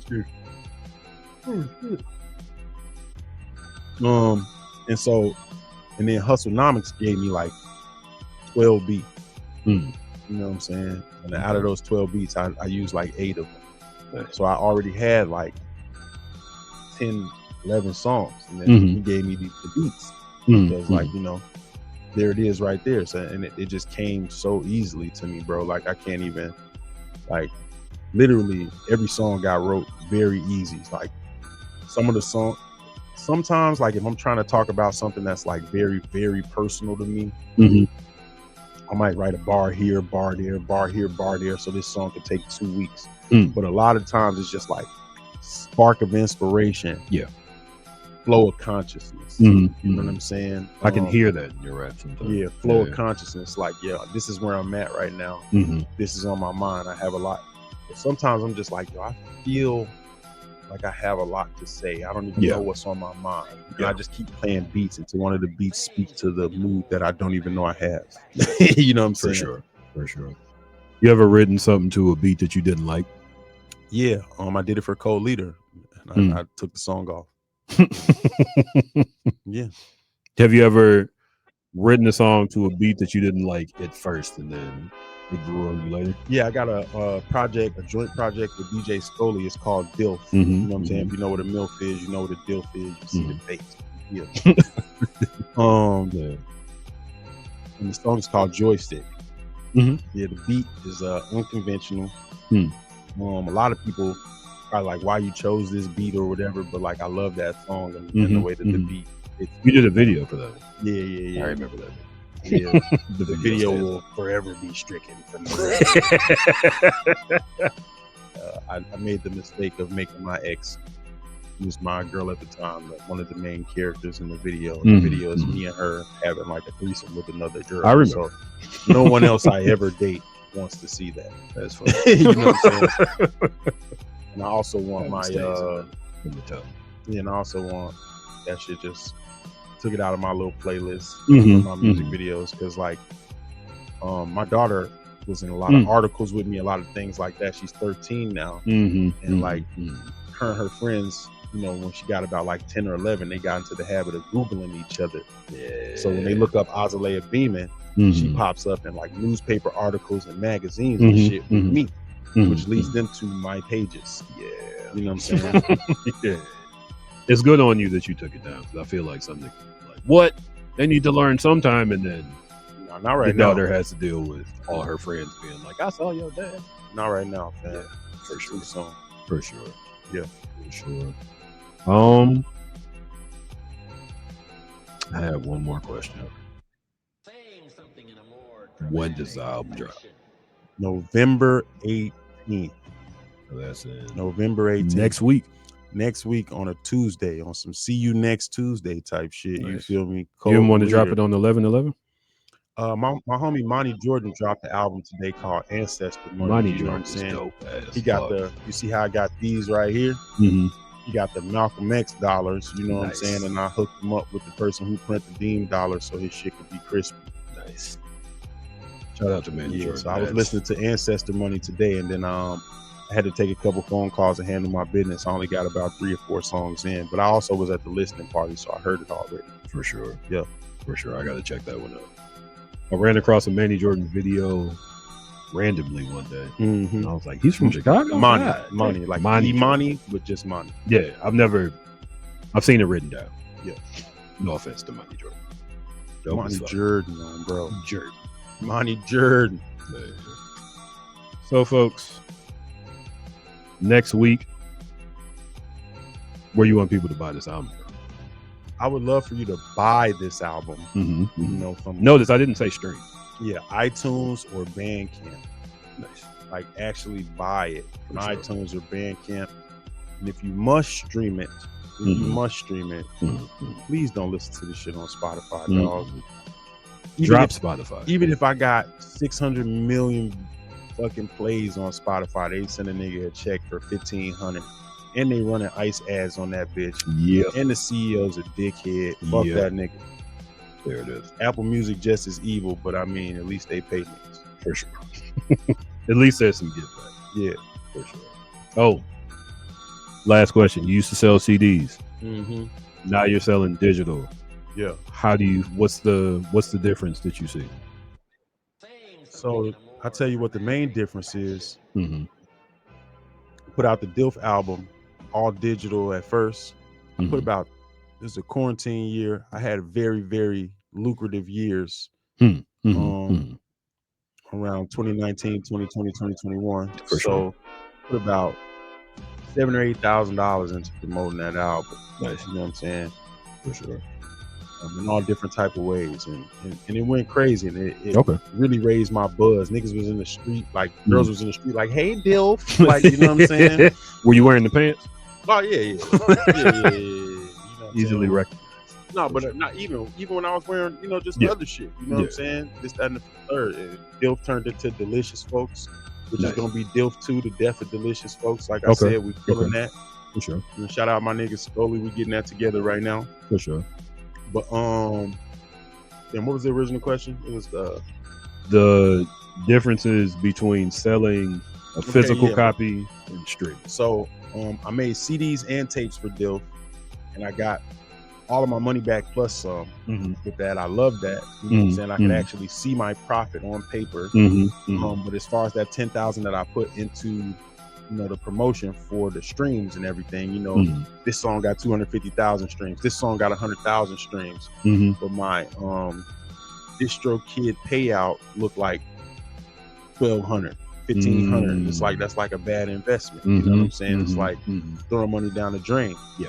Now, in 2016, before streaming took off crazy, I put out my first album that I'll say is like my debut album is Cantbuydeem, and it's called Chili. It's when my mom had passed away. She called me Chili because my dad's name was Chill. I used to hate that name, but you know, of course, I embraced it because you know, my OG passed away. She gave it to me. That was when iTunes was the thing, and you had to pay for music.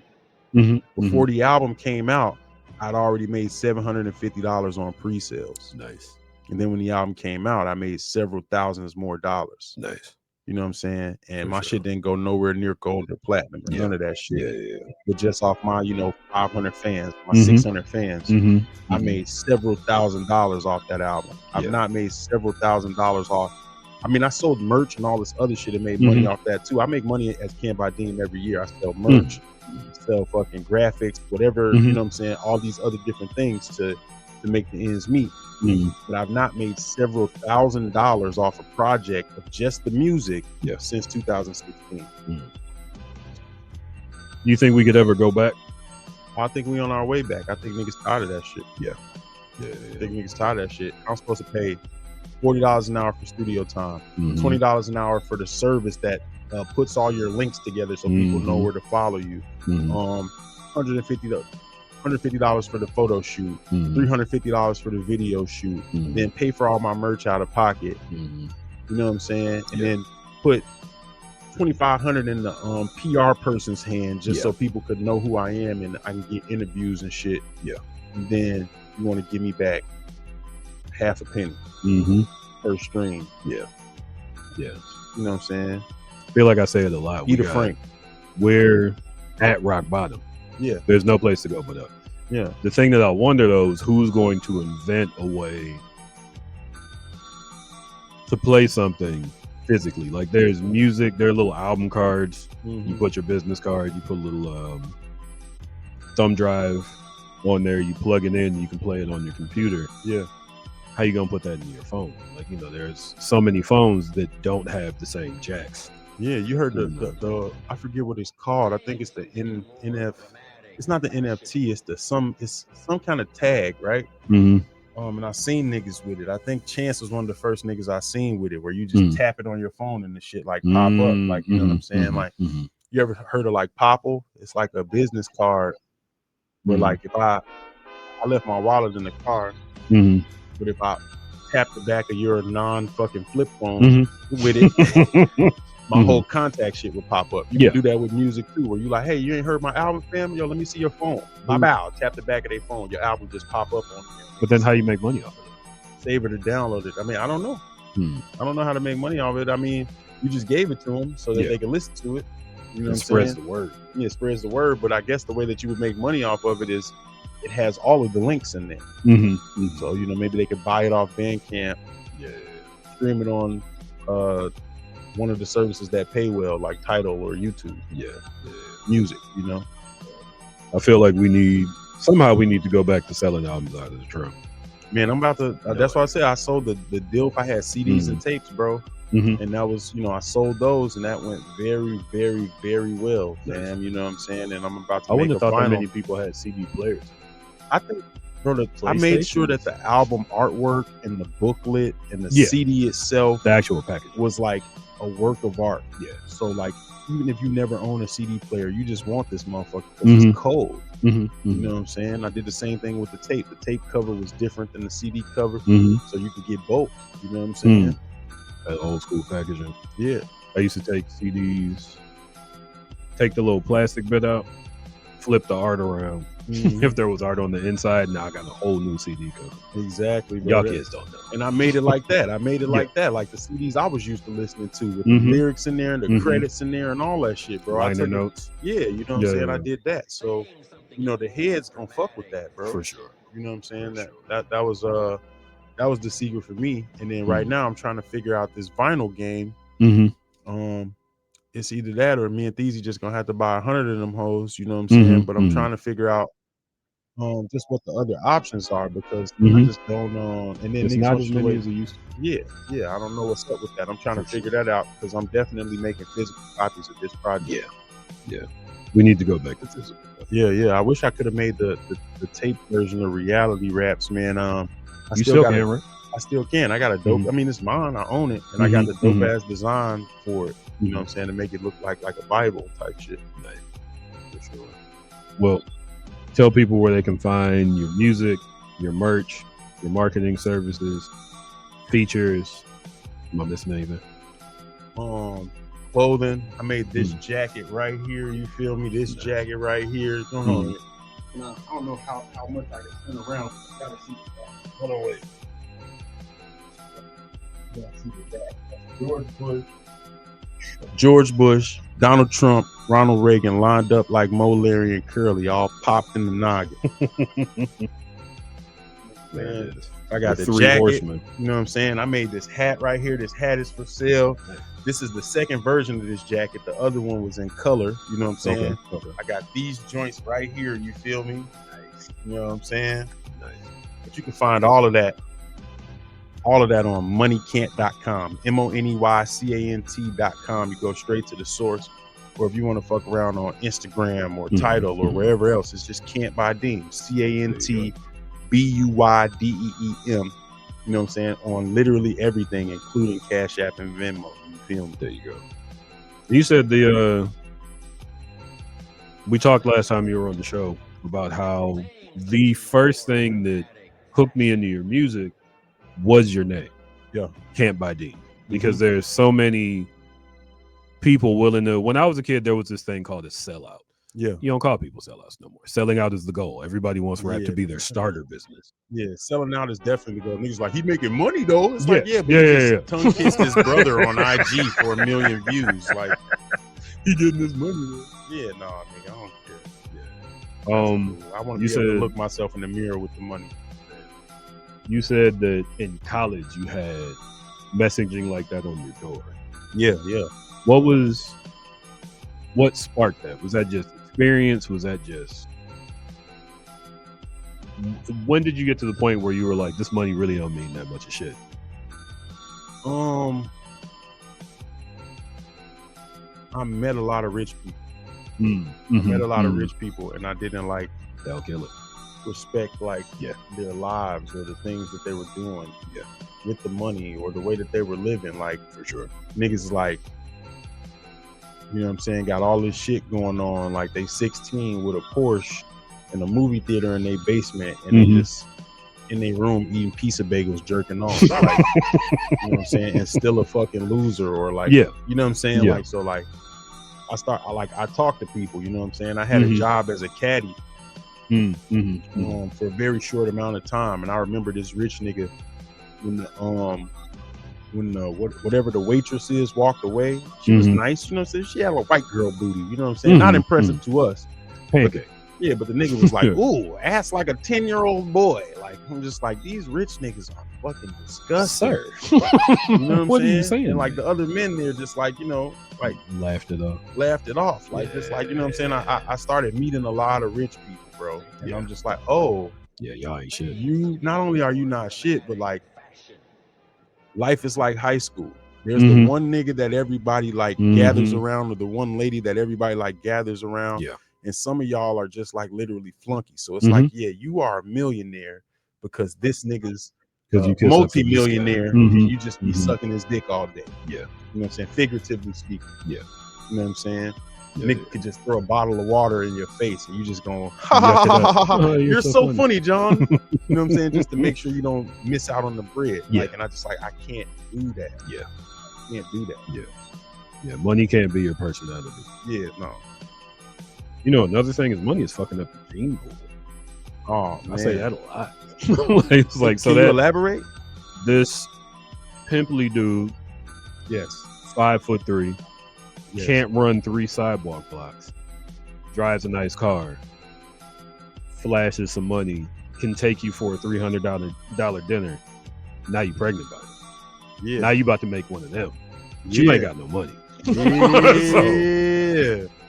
So, how does this work? How is there this person out here with a 12th grade education and a 6th grade mind, but he's rich? So he's got 15 kids, and it's like, school isn't. Stupid people have way more kids, bro. Let's be real. Just because you're rich don't mean you're smart. You gotta wrap it up. Yeah. Stupid people have way more kids. And stupid rich people have little stupid rich kids. Yeah.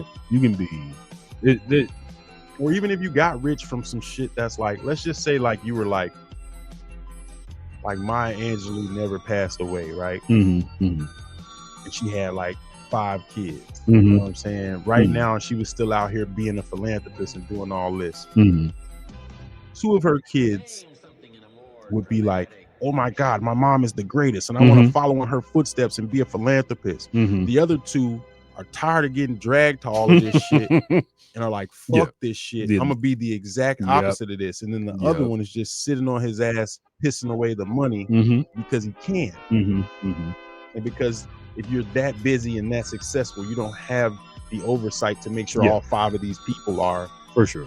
Like you can pay attention to what's in front of you in your schedule. Yeah, you don't have the time or the ability to make sure all 5 of these people are good humans. And the people that you pay to raise them can only do so much because they work for them. Yeah. You know what I'm saying? Yeah. Then those people have kids who resent them just like they resented Maya Angelou. You know, but they got money. But so they got money, have kids. And their kids don't do shit, but they got money. So yeah. When you look at where we are now, is we let money fuck us up. We let money fuck us up. One of my favorite comedians, this nigga Josh Johnson. If y'all not familiar, look into bro. He just talks about what's happening in life. And his Drake versus Kendrick breakdown was fantastic. And makes it fucking hilarious. And he puts out a new hour of stand-up every single week. If you subscribe to his YouTube, it's even more than an hour, right? But he basically was talking about like, you know, rich niggas. And he said, I don't remember the whole joke and I don't want to butcher it, but the punchline was just like, if you're so smart, like money doesn't make you smart. If you have all this money and you're so fucking smart, and the only thing that you can figure out to do with the money is make more money, then we don't fucking need you. Yeah, that's a fact. That's a fact. Here we are with what, 73, I believe is the number. People that have more money than the rest of the world. Yeah. And what are they doing? Stuck in Trump's. I remember, I don't remember where I heard it, but somebody said, I thought if I got rich, I would buy stuff for my friends, maybe have a nice house. Apparently, if you get super rich, you just want poor people to die. And we got to look into what the fuck that is. Why is this culture of ultra rich people so fucking homicidal? What are y'all mad about? They mad about all the people that didn't fuck with them. That's how, you know what I'm saying? Yeah, true. It's that hole. You can't fill that hole. That hole in your chest. Money won't fill that hole. You know what I'm saying? You still ugly. I say on Cult Leader, I say lonely, chasing companionship. You stronger than me, dog. I couldn't handle it. There it is. Money become your only friend. There it is. That shit is crazy. Yeah. Then you end up hanging out with people on the island. I was just watching 60 Minutes about the Jeffrey Epstein shorty. How the fuck did you get an island? Yeah, bro. That nigga's life don't make no sense. He's like, he's Mossad or he's something. He's something. Oh yeah, no, he's a plant. That's an industry plant if I ever seen one. I don't know if there has been any official connections, but there's a reason why Israel can go in the White House and be like, hey, here's some money so that it looks like we paid you, do this or else. Because he was on that island. Who was on that? Noam Chomsky was on that island. Matt Groening was on that island. Mike Groening made The Simpsons. Whoa. Who's the guy in the wheelchair? Stephen Hawking. On the island. Yeah. Some fucked up shit that's been happening. Donald Trump. We're never going to forget, bro. We're never going to forget. Nope. Also, I never forgot the Russian pee-pee tape. Yeah, no. Donald Trump, fam. The Donald. We're never going to forget, fam. Buddy. I'm glad that you could just say that on your platform. You know what I'm saying? Because nobody owns me. Orange folks. You know what I'm saying? Ruining the world. Orange buddy. My guy that clearly is in mental decline. It's funny, I was born when Ronald Reagan got elected. Reagan used to fall asleep during the interview. Here's Trump. Why did we vote for this again? But Ronald Reagan was like, so Ronald Reagan is like clear though, because like he was an actor. Trump. Well, Trump wasn't even an actor. Trump was a reality actor. Yeah, he's a reality. He can't star. remember a script. Yeah, he's a reality star. Like, But Ronald Reagan was like legit an actor. Yeah. You know what I'm saying? So that's what makes me think about it. It's like, I don't believe that Donald Trump is smarter than either one of us, dog. No. So like, who is controlling him? People behind the scenes. That's what you need to look for. Why you just like the Trump administration, the Trump. The Heritage Foundation. Nah, dog. Look at APAC. whoever is controlling that man, because he's clearly not that smart, man.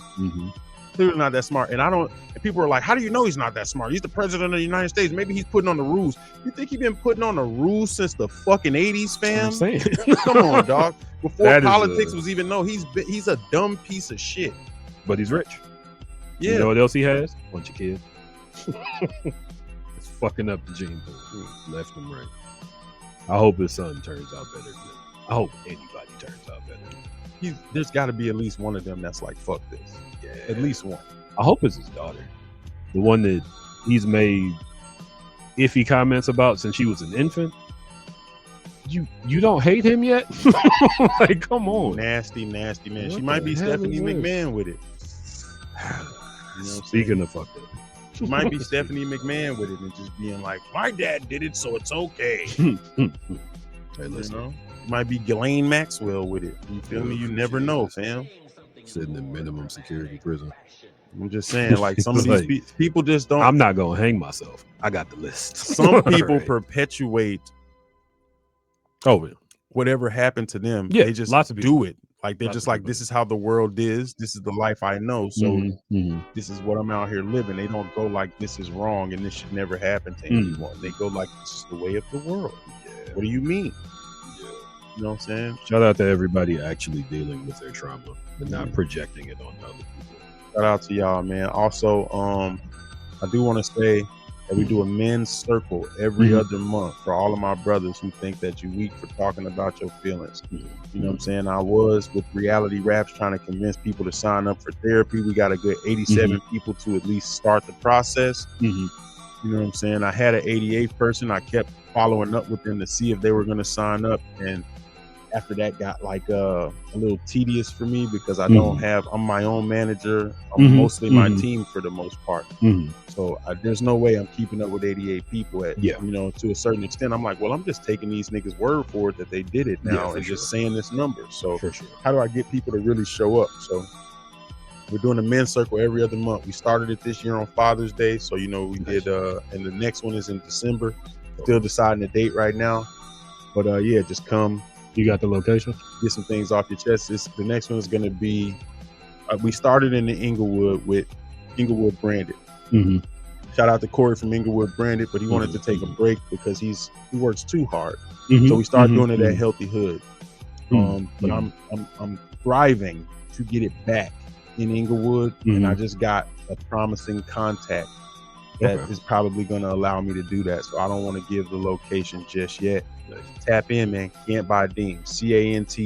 CANTBUYDEEM. I promise you it will be posted. Also, I'm doing this circle. When I say we, it's with DJ Simba of Huey Gang. You know what I'm saying? The Lemon Pepper legend, Lemon Pepper folks, and my phone. You feel me? For sure. Well, keep us updated about that. We're about to play the Iron 900, but first, we're going to play a video. Yeah.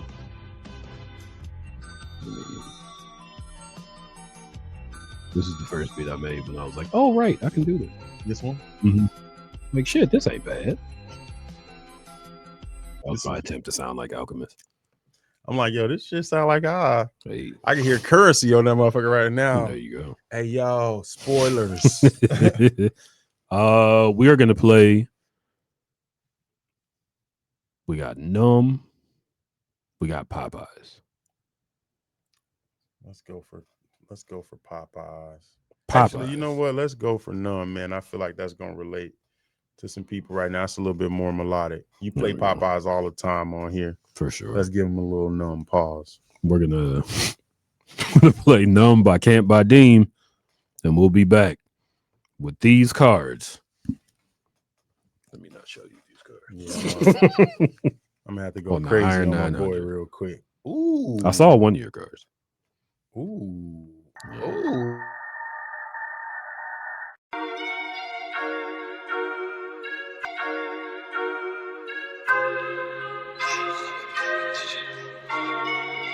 How you doing, boys and girls? I'm Cantbuydeem. Yeah, I know you got your plan, homie. What that got to do with God doing?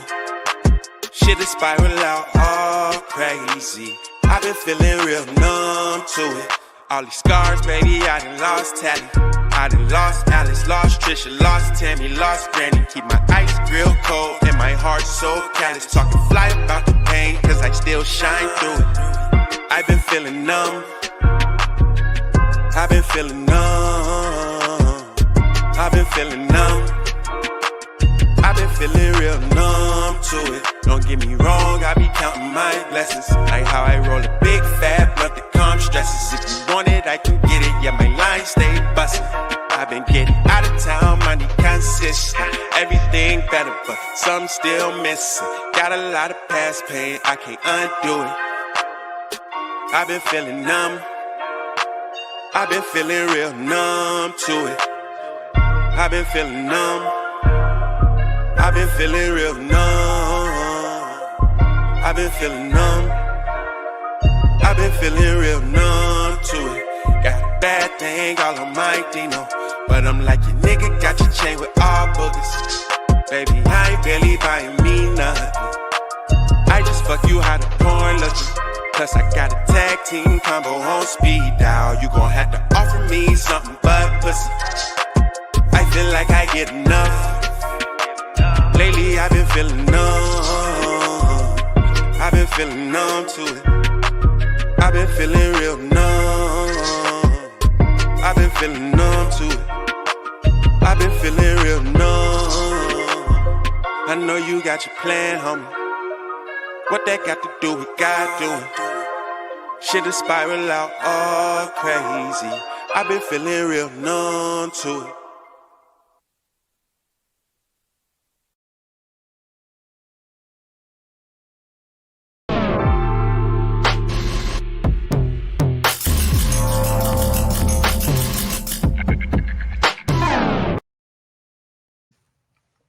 Yeah, I tried to get him to print out these cards for me. I'll tell you that story off air. Yeah, we gotta take a photo too before we leave this time. Yeah, I wanna for sure. promote this shit. I appreciate it. I was in a rush last time. Nigga had to get up at like 5. That's a terrible hour to get up. Yeah, I told my boss I would work early that day so I can get off early for some things I had to do after work. Nice. Let me see here. All right, we are back. What's this song? My name is Mike Stidham. I am with Cantbuydeem. This is the Iron 900. There it is. Money can't buy you. And if it can, reset your priority. Please. We are going to play a quick round of the Iron 900. I printed off 600 cards. I got 300 more to print out. You got the big joker. I'm a cheater. I'm looking in your hand. You better hold your card. I don't give a fuck. You I gotta play this. Hands, man. I know I had to play you like already this. know what's up. Listen, I never play spades. Oh, I got a good friend that plays spades, and he's why I don't play spades. Wow. Shout out to Chris Duncan. You got the big joker over there. Hey.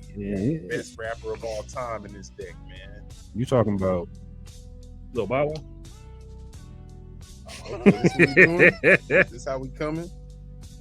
All right. I didn't think I was gonna win nothing with this card. I'm gonna have to bow. You didn't think you was gonna win with Cuddy? Nah. You sitting with somebody from Cleveland. Okay. Cuddy's from Cleveland. Okay, but he just got on the stand.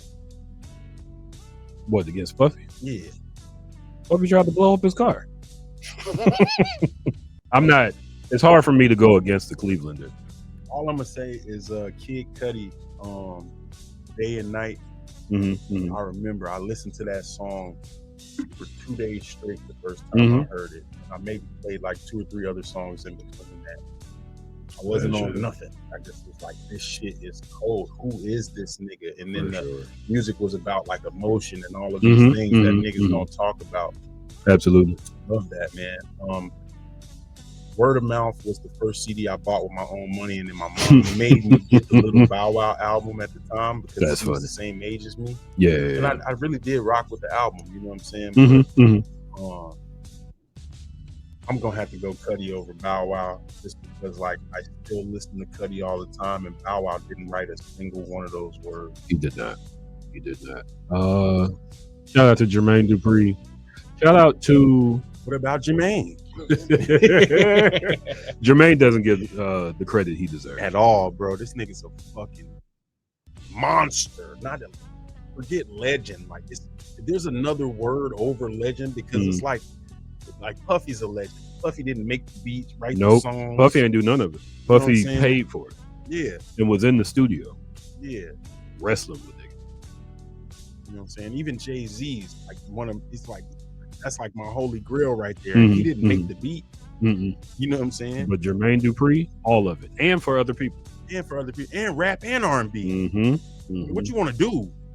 How you want to do it? The credit he deserves. Where are we going? For sure. Like, come on, fam. But Jermaine Dupri not down there. So you picking Cudi or Bow Wow? I do want to say Pursuit of Happiness, not only because my mother used to teach in Shaker.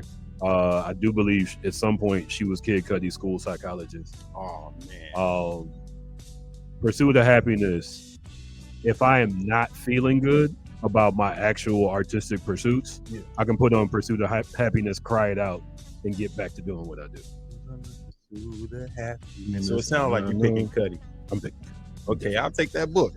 Columbus versus Shaker Heights. Is he also from? Bob Wow's from Ohio. Okay, from Columbus, Ohio.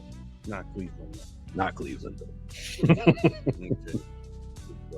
Shout out to Columbus. Ohio niggas. And then I gotta throw down first, right? Yeah. So if you never played spades, sometimes you gotta throw out that card and see what they got over there. Wow. Ooh, I'm so glad I put him. I'm glad I put him in the deck. Maxo Cream, by the way. Because I like Maxo Cream a lot. Maxo Cream is, I haven't listened to a lot of his recent work, but like can rap. Yeah, I rock with bro a lot for sure. Based on some of the things he be saying in his music, I hope he's doing all right. Yeah, I hope he's doing all right. He was in a lot of trouble for a while. So you trying to see what I got over here? You putting down against the Cream Paul. B Jizzle. BG? Oh, come on, fam. Listen. Come on, fam. He be thugging and it ain't no secret. I'm just saying, I ain't gonna lie to you. I never had a BG album, dog. You didn't have Chopper City in the Ghetto? No, I never had a BG album, dog. I never BG wanted is to dope. hear a whole BG album front to back, but I gotta pick BG over Maxo Cream. I listen to Juvenile album all day, Lil Wayne album all day. I ain't listening to Turk. I ain't listening to BG like that. Does Turk have solo album? They got songs that I like, you know what I'm saying, or Hot Boy songs that they're on that I like. They're part of a little bit, you know what I'm saying. But like B Jizzle, I've always liked BG. I'm just a big fan of niggas who are like exactly who they say they are. Yep. I'm not trying to say nothing about Maxo Cream. I'm just not as familiar. Yeah, BG is his record has been visible for a long time. Man, bro, BG. Shout out to BG. I'm sorry, I gotta go against myself on that. That's crazy. You know, Maxo is if you are unfamiliar with Maxo Cream, go listen to Roaches. Okay, Roaches. Was it Roaches or was it shout out to Steve. Steve is the person who put me on the Maxo Cream. It's either Roaches or Aunties. He's got a song called Roaches. I hope that's the right one. But he has a song. The reason that I started liking Maxo Cream is because he made a song about his family and the housing that they lived in. Not just shooting niggas and selling dope. And he has a lot of music about shooting niggas and selling dope. But if you can make something beyond that, then I give you that many more points. I gotta write that down. Maxo Cream. Also, Still. one of the songs he did with Kenny Beats. Kenny Beats, man. Why do white boys be such raw producers? Man, because they got the equipment, I imagine. I don't know. They can afford the parents equipment. can afford this. Yeah. But I remember watching Kenny Beats' process, and it was like, all right, so I'm gonna make a dope ass bass line. Then I'm gonna slow some shit down, put it through a few filters. There's your song. It's like, god damn, it works too. Kenny Beats. I'm gonna put down Jewels. Jewels. Not the Dipset Jewels, the first Jewels. For those who don't know, Allen Iverson rapped. It was not very good. His name, Jewel. All right, I'm gonna have to shit on my album. He's in the Rock and Roll Hall of Fame. My guy was just in Cleveland. Rock and Roll Hall of Fame, dog. It's gonna be hard to get me. Daddy Fat Sats. BIGBOI. I've been down with Outkast since 1994. Not only that, but the last, I don't know how many albums this nigga put out, like 4 in the last like 6-7 years. He puts out like 3 albums for every album Andre 3000 does not put out. They're all dope as fuck and front to backers. Yeah. Front to backers. Like the guy can rap. He's just got an original style too. And just interesting, bro. Like if you don't fuck with the bars, you gotta fuck with the musical arrangement. If you don't fuck with the musical arrangement, you gotta fuck with the way that the shit is put together. If you don't fuck with the way the shit is put together, you gotta fuck with the creativity. It's just ridiculous. Like, how are you cooking up like this still? Like, that nigga sound hungry. He's one of the greats. It has been one of the greats for a long time. So I'm assuming that this is my book. Yeah, it's going to be. You know what I'm saying? Now, if it was a game of basketball, yeah, it was a game of different basketball. story. Yeah, you know what I'm saying? But not Jewels. Not Jewels. So for folks at home, because I don't have a camera on the card yet, BG beat Maxo Cream. Big Boy beat Allen Iverson. I already saw that one. It's all good. It's all good, man. You can't. We're going. I'm saving my favorite rapper. My favorite rapper at one point in my life for last. So both of these last hands are going to be interesting because there's a lot of talent on the table. Big Pun. The year is 1998. My father stays in Silver Springs, Maryland. I hear Don't Want to Be a Player. That's okay. Then I hear Deep Cover 98. I hear this very large rapper rapping with somebody who I've always been a fan of. A lot of people don't like Fat Joe. I've always liked Fat Joe.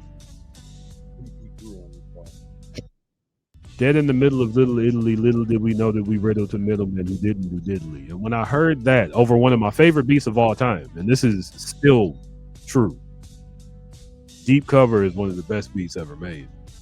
Fat Joe, dead in the middle of Little Italy, little did we know that we riddled to middlemen who didn't do diddly. And according to Fat Joe, Pun would just say that sometimes. Like, that wasn't even written for the song. He would just say that because Pun liked fucking around and rhyming words. And he couldn't figure out how to finish his verse. And they were like, no, just say that shit you be saying. He's like, that shit's stupid. I don't want to say that. Everybody remembers Pun by that. Jesus Christ. Pun is my number 1 or number 2 favorite rapper, depending on how I feel. It switches between Big L and Big Pun, which really lets you know the content of the music that I came up with, because both of them say some fucked up shit. Man, Big L is shit. I've just heard a whole Big L album last Friday. You already know why, because Mass Appeal. Yeah. You know, I never heard a whole Big L album. That's out? Yeah, it's out. And it's fire, nigga. And who's not on there that you want to hear next rhyming with Big L? Listen. Him and Jay-Z did that 7-minute freestyle that I've heard so much about. I've heard it a bunch of times over my life. But it's remastered on there. Nice. You know why Jay-Z went with him and not Mace or Cameron? Wow. Because you know him, Mason Cameron, and Cameron's cousin Bloodshed were a group called Children of the Corner. You mean Big L? Yeah. Yeah. He rapped with them. Then he went to a freestyle battle against Jay-Z. Blinky Blink of Harlem World said, what people don't know, and he was like, people don't know this because I was there and not a lot of people were there, is how Big L talked about Jay-Z after that battle. He was like, the way he puts his words together, the shit he says, this dude is fucking amazing. Yeah. And so the next day when they went up to Hot 97, instead of bringing somebody from Harlem, he went and got Jay-Z. Word. That was because he was that big of a Jay-Z fan. That's what's up. Rest in peace, Big L. Rest in peace, Big Pun. Shout out Jay-Z. Yeah. And Jay-Z still, the shit he talks about and the way he puts his words together. There's a saying that goes, there's a whole bar for everything. And there really is. Actually and factually. Jay-Z on Reasonable Doubt is rapping about the Jay-Z that we see now. Real shit. Because he's been that nigga. Absolutely. Absolutely. They say he started at 26. It's not too late. Fam, he had $900,000 at 26. You don't shut the fuck up. Then he had been rapping since he was a teenager with Big Daddy Kane, Jazzo. Yeah, right. He was writing songs for Will Smith already before we heard of him. Yeah. Well, come on, fam. Nigga was almost a millionaire. I want somebody to do a documentary about those. I want somebody to do a documentary. I want to see the Jay-Z movie. That's what I want to see. It's gonna happen because he's gonna make it happen. Hopefully, it'll be better than the Biggie movie. I can't. I love Killer Mike, and his last album was fucking amazing. Finally got a Grammy. I can't Killer Mike over Big Pun, bro. I can't. I can't, man. No, I can't. Love Killer Mike. Killer Mike's fucking amazing. He's a great man. He does a lot for the community. I love that show he had on Netflix where he went around. He started a cult. You know, where it's like, I'm not doing nothing that's not black owned, so he couldn't drive a car. Like, you know what I'm saying? Like, you know what I'm saying? That nigga's fucking amazing. Like, Killer Mike is that nigga. I cannot wait to meet this guy. Yeah. But if I had a choice between this guy raps or this guy's raps, I'm taking Big Pun. Just because, just on some word shit. Like I told you, like I was on my Nas Immortal Technique shit, and I love Killer Mike because not only is he a dope rapper, he's an unapologetic hood nigga. He does both. You know what I'm saying? He's like, I can do this and this. Like, I love that. That's why I love like Outkast. I love sophisticated ratchet shit. You know what I'm saying? For sure. But he's not out rapping Big Pun, fam. You gotta think about it. He's not out rapping Big Pun. Because not many people can out rap Big Pun, period. It's not happening. Man. On John Blaze, was it John Blaze, the song with him He's and Nas? not saying that. Get in the middle of Little Italy. You know what I'm saying? He's not. I feel like that. Mike could. He could, but he's not doing that. He's not doing that. You know, fuck that. He can't do that. He can't do that. His verse on Whole World. You remember that? Play I shine in the time. The fact that he can rap over that at all.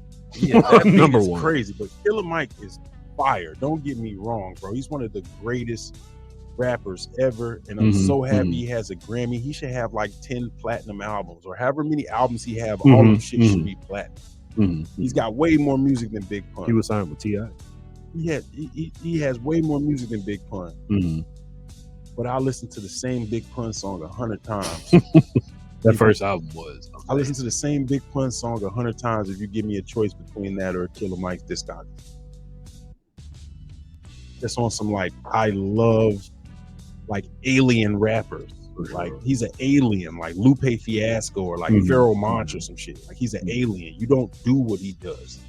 Killer Mike is dope, and he's an alien in his own regard in a different way. You know what I'm saying? But he has a crazy skill set. This nigga has a God-given gift that you can't teach or learn or study. I don't give a fuck what you do. You're not Big Punning. You can kill a mic, but you're not Big Punning. You're not doing it. If you get 10 solid years, you can get to kill a mic. According to 40 years and you can't get the Big Pun. Fat Joe grew up around this nigga. He did. Was his man. I mean, well, not grew up around. I'm just saying he came up Pun around grew this up nigga. around Fat Joe. Yeah, you know what I'm saying? He came up around this nigga. He was with him all the time. He got the, experience everything about him. And Fat Joe still can't even, what I'm saying? No, Fat Joe stepped his game up.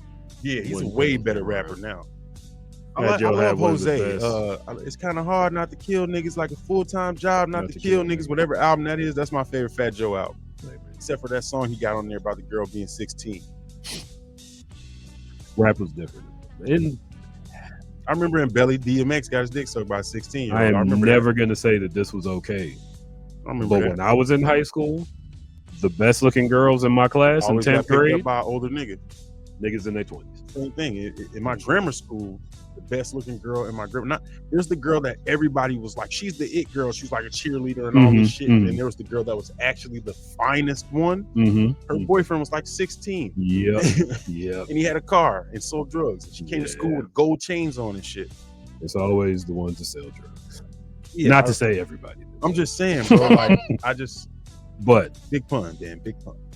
I'll only give it the pun because pun said, I'll ram a lightning bolt between the earth and the moon and curl the planet. Not many lions can fuck with that. See what I'm saying? That's like when I'm going to hell and I'm ready to leave, I'm gonna put air in a bag and charge people to breathe. Why the fuck are you thinking about this? Like, that's like one of those, bro. Yeah. Like, why are you thinking about this? Mike makes very very good earth-based, hood-based lesson rap. Yes.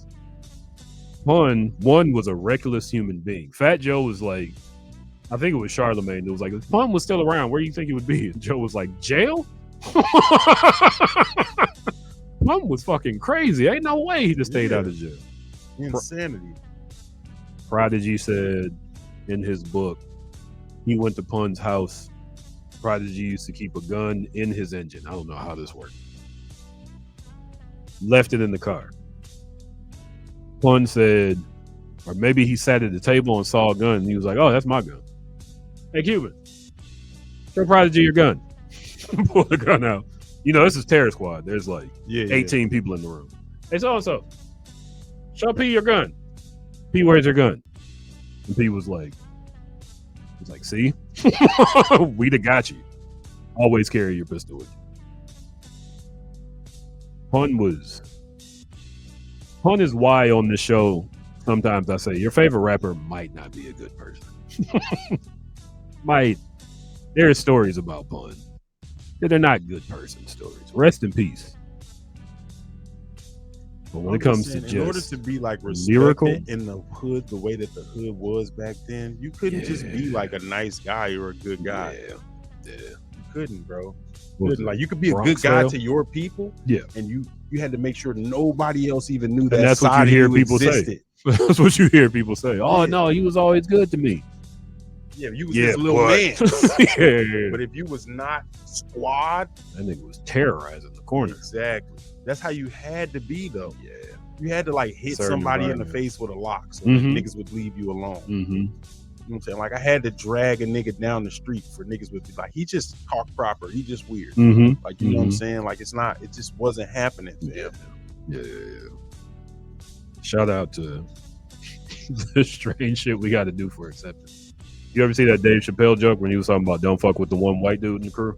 Yeah, don't fuck with him. He's like, you don't know what he had to do to gain the acceptance of these black men. I remember my I'm not even gonna say his last name. I remember my homie Tony and my homie Tim, and they hung around niggas from Robbins. If you don't know about Robbins is like the hood in Mississippi, but in Illinois. It's where Dwayne Wade is from, and it's like real niggas over there. Like Robbins.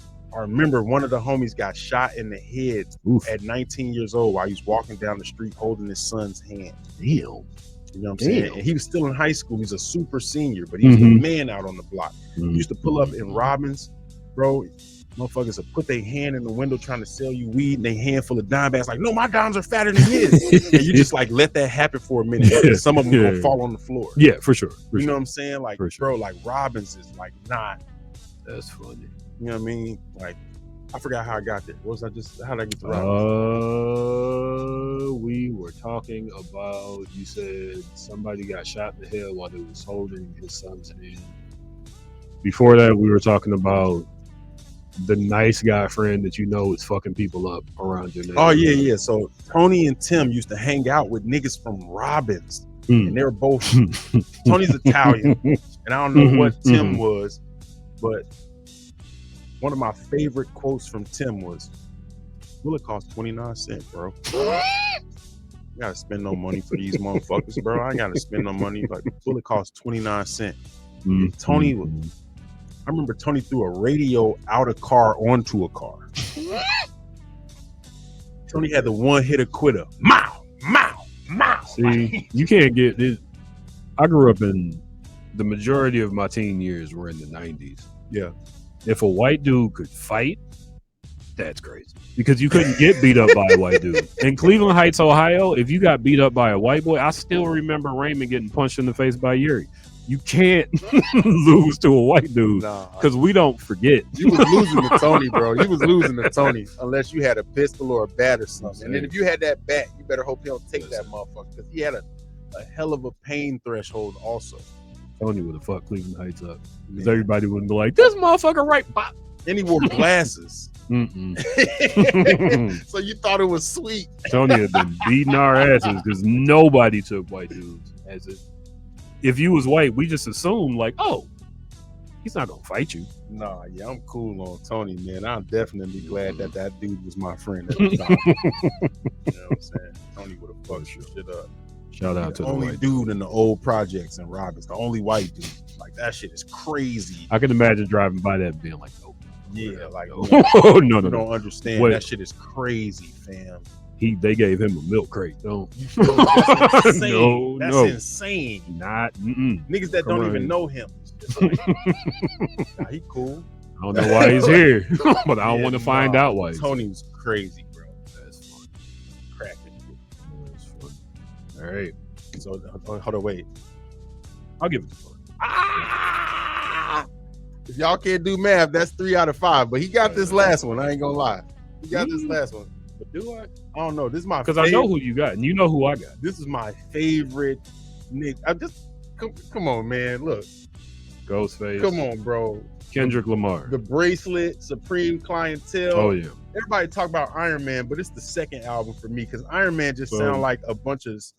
It sound like CDs, DVDs, loose squares. So like let me. You know what I'm saying? I'm gonna send you my Bandcamp link because I actually wrote where you're supposed to write song titles. I wrote what I'm about to say to you. Yeah. I'm an artist. I'm not gonna do things the way that I'm supposed to do them all the time. Iron Man was made when one of Ghost's good friends went to jail. Yeah. Ghost found out he had diabetes, and they had to record it over a few. It was either 2 weeks or 2 months. Word. And you can tell. Yeah. You can tell. There's a lot of songs with a lot of other niggas on them. There's a song that he's not on. Assassination Day. Yeah. Assassination Day is one of my favorite. It's their Raekwon album. Raekwon and Capadonna. I consider Supreme Clientele Ghostface's first album. I consider Iron Man a mixtape. There's a lot of niggas who say like, "Oh, Iron Man's my favorite Wu-Tang album," and I'm always like, better than. But, like, to be real, I put that one last of the pre Wu-Tang Forever Wu-Tang solo album. I don't really have a list, but somewhere near the top. You rock with Liquid Swords? I love Liquid Swords. I'm opening for the Jizz on December 4th. If I didn't mention that. Yeah. Where? At Avondale Music Hall. Avondale Music Hall. Yes, sir. Is that in Avondale? Because I live in Avondale. Yes, it is. That's gonna be tough not to go to. It is December. I'm gonna go. December 4th. December 4th, the 30-year anniversary. Man, I gotta and he's go see Jizza again. Performing with a band. Last time I saw him, he was performing with a band. Let me help you out even more. I'm an investor on this show. How you get to be investors on the show? Or can you? Well, I mean, that's the first one. You got to be able to invest in the show to be an investor. All right, I'll go to this one. What day of the week is December 4th? Let me make sure. Thursday night. Yeah, I don't got no excuse. I'm definitely taking off work on the 5th if I can. All right, fine. They got me fucked up, shawty. No, Liquid Swords was one of my very favorite albums. I used to have Cold World and Liquid Swords, the single cassette. My grandma bought it for me. But she didn't know what they were saying in my music. I don't think my grandma would have cared. My grandma was pretty gangster. Is pretty gangster. She's 96. That's crazy. He's 96 now. Shout out to grandma, man. Yeah, people live a long time in my family. They live a long time for sure. Yeah. My grandma also was my favorite drinking buddy. Okay. Good time. Either Only Built for Cuban Links or Return to the 36 Chambers, the dirty version, are my favorite Wu-Tang albums. Return to the 36 Chambers for me. I just don't think I like a lot of the earlier beats when it's just like. You talking about 36 Chambers or Return to the 36 Chambers, the dirty version? Because that's ODB's album. Return to the 36 Chambers. Okay, yeah. That's Wu-Tang's first album. That one was for its time, the greatest banger of all time. I still consider. Always loved the lyrics, but some of the beats just didn't resonate with me. Ghostface Killer always had smooth soul sample shit going on. Oh, for sure. Player shit going on. Ghostface is also one of those. Him and Fat Joe are the best lyrical come ups in rap to me. And it's not that Ghostface couldn't rap. Between Enter the 36 Chambers and Only Built for Cuban Links, that's like two different rappers. Man, bro. And then that's another thing. The Raekwon album was like damn near Ghostface album too. Like he's all over that shit. For sure.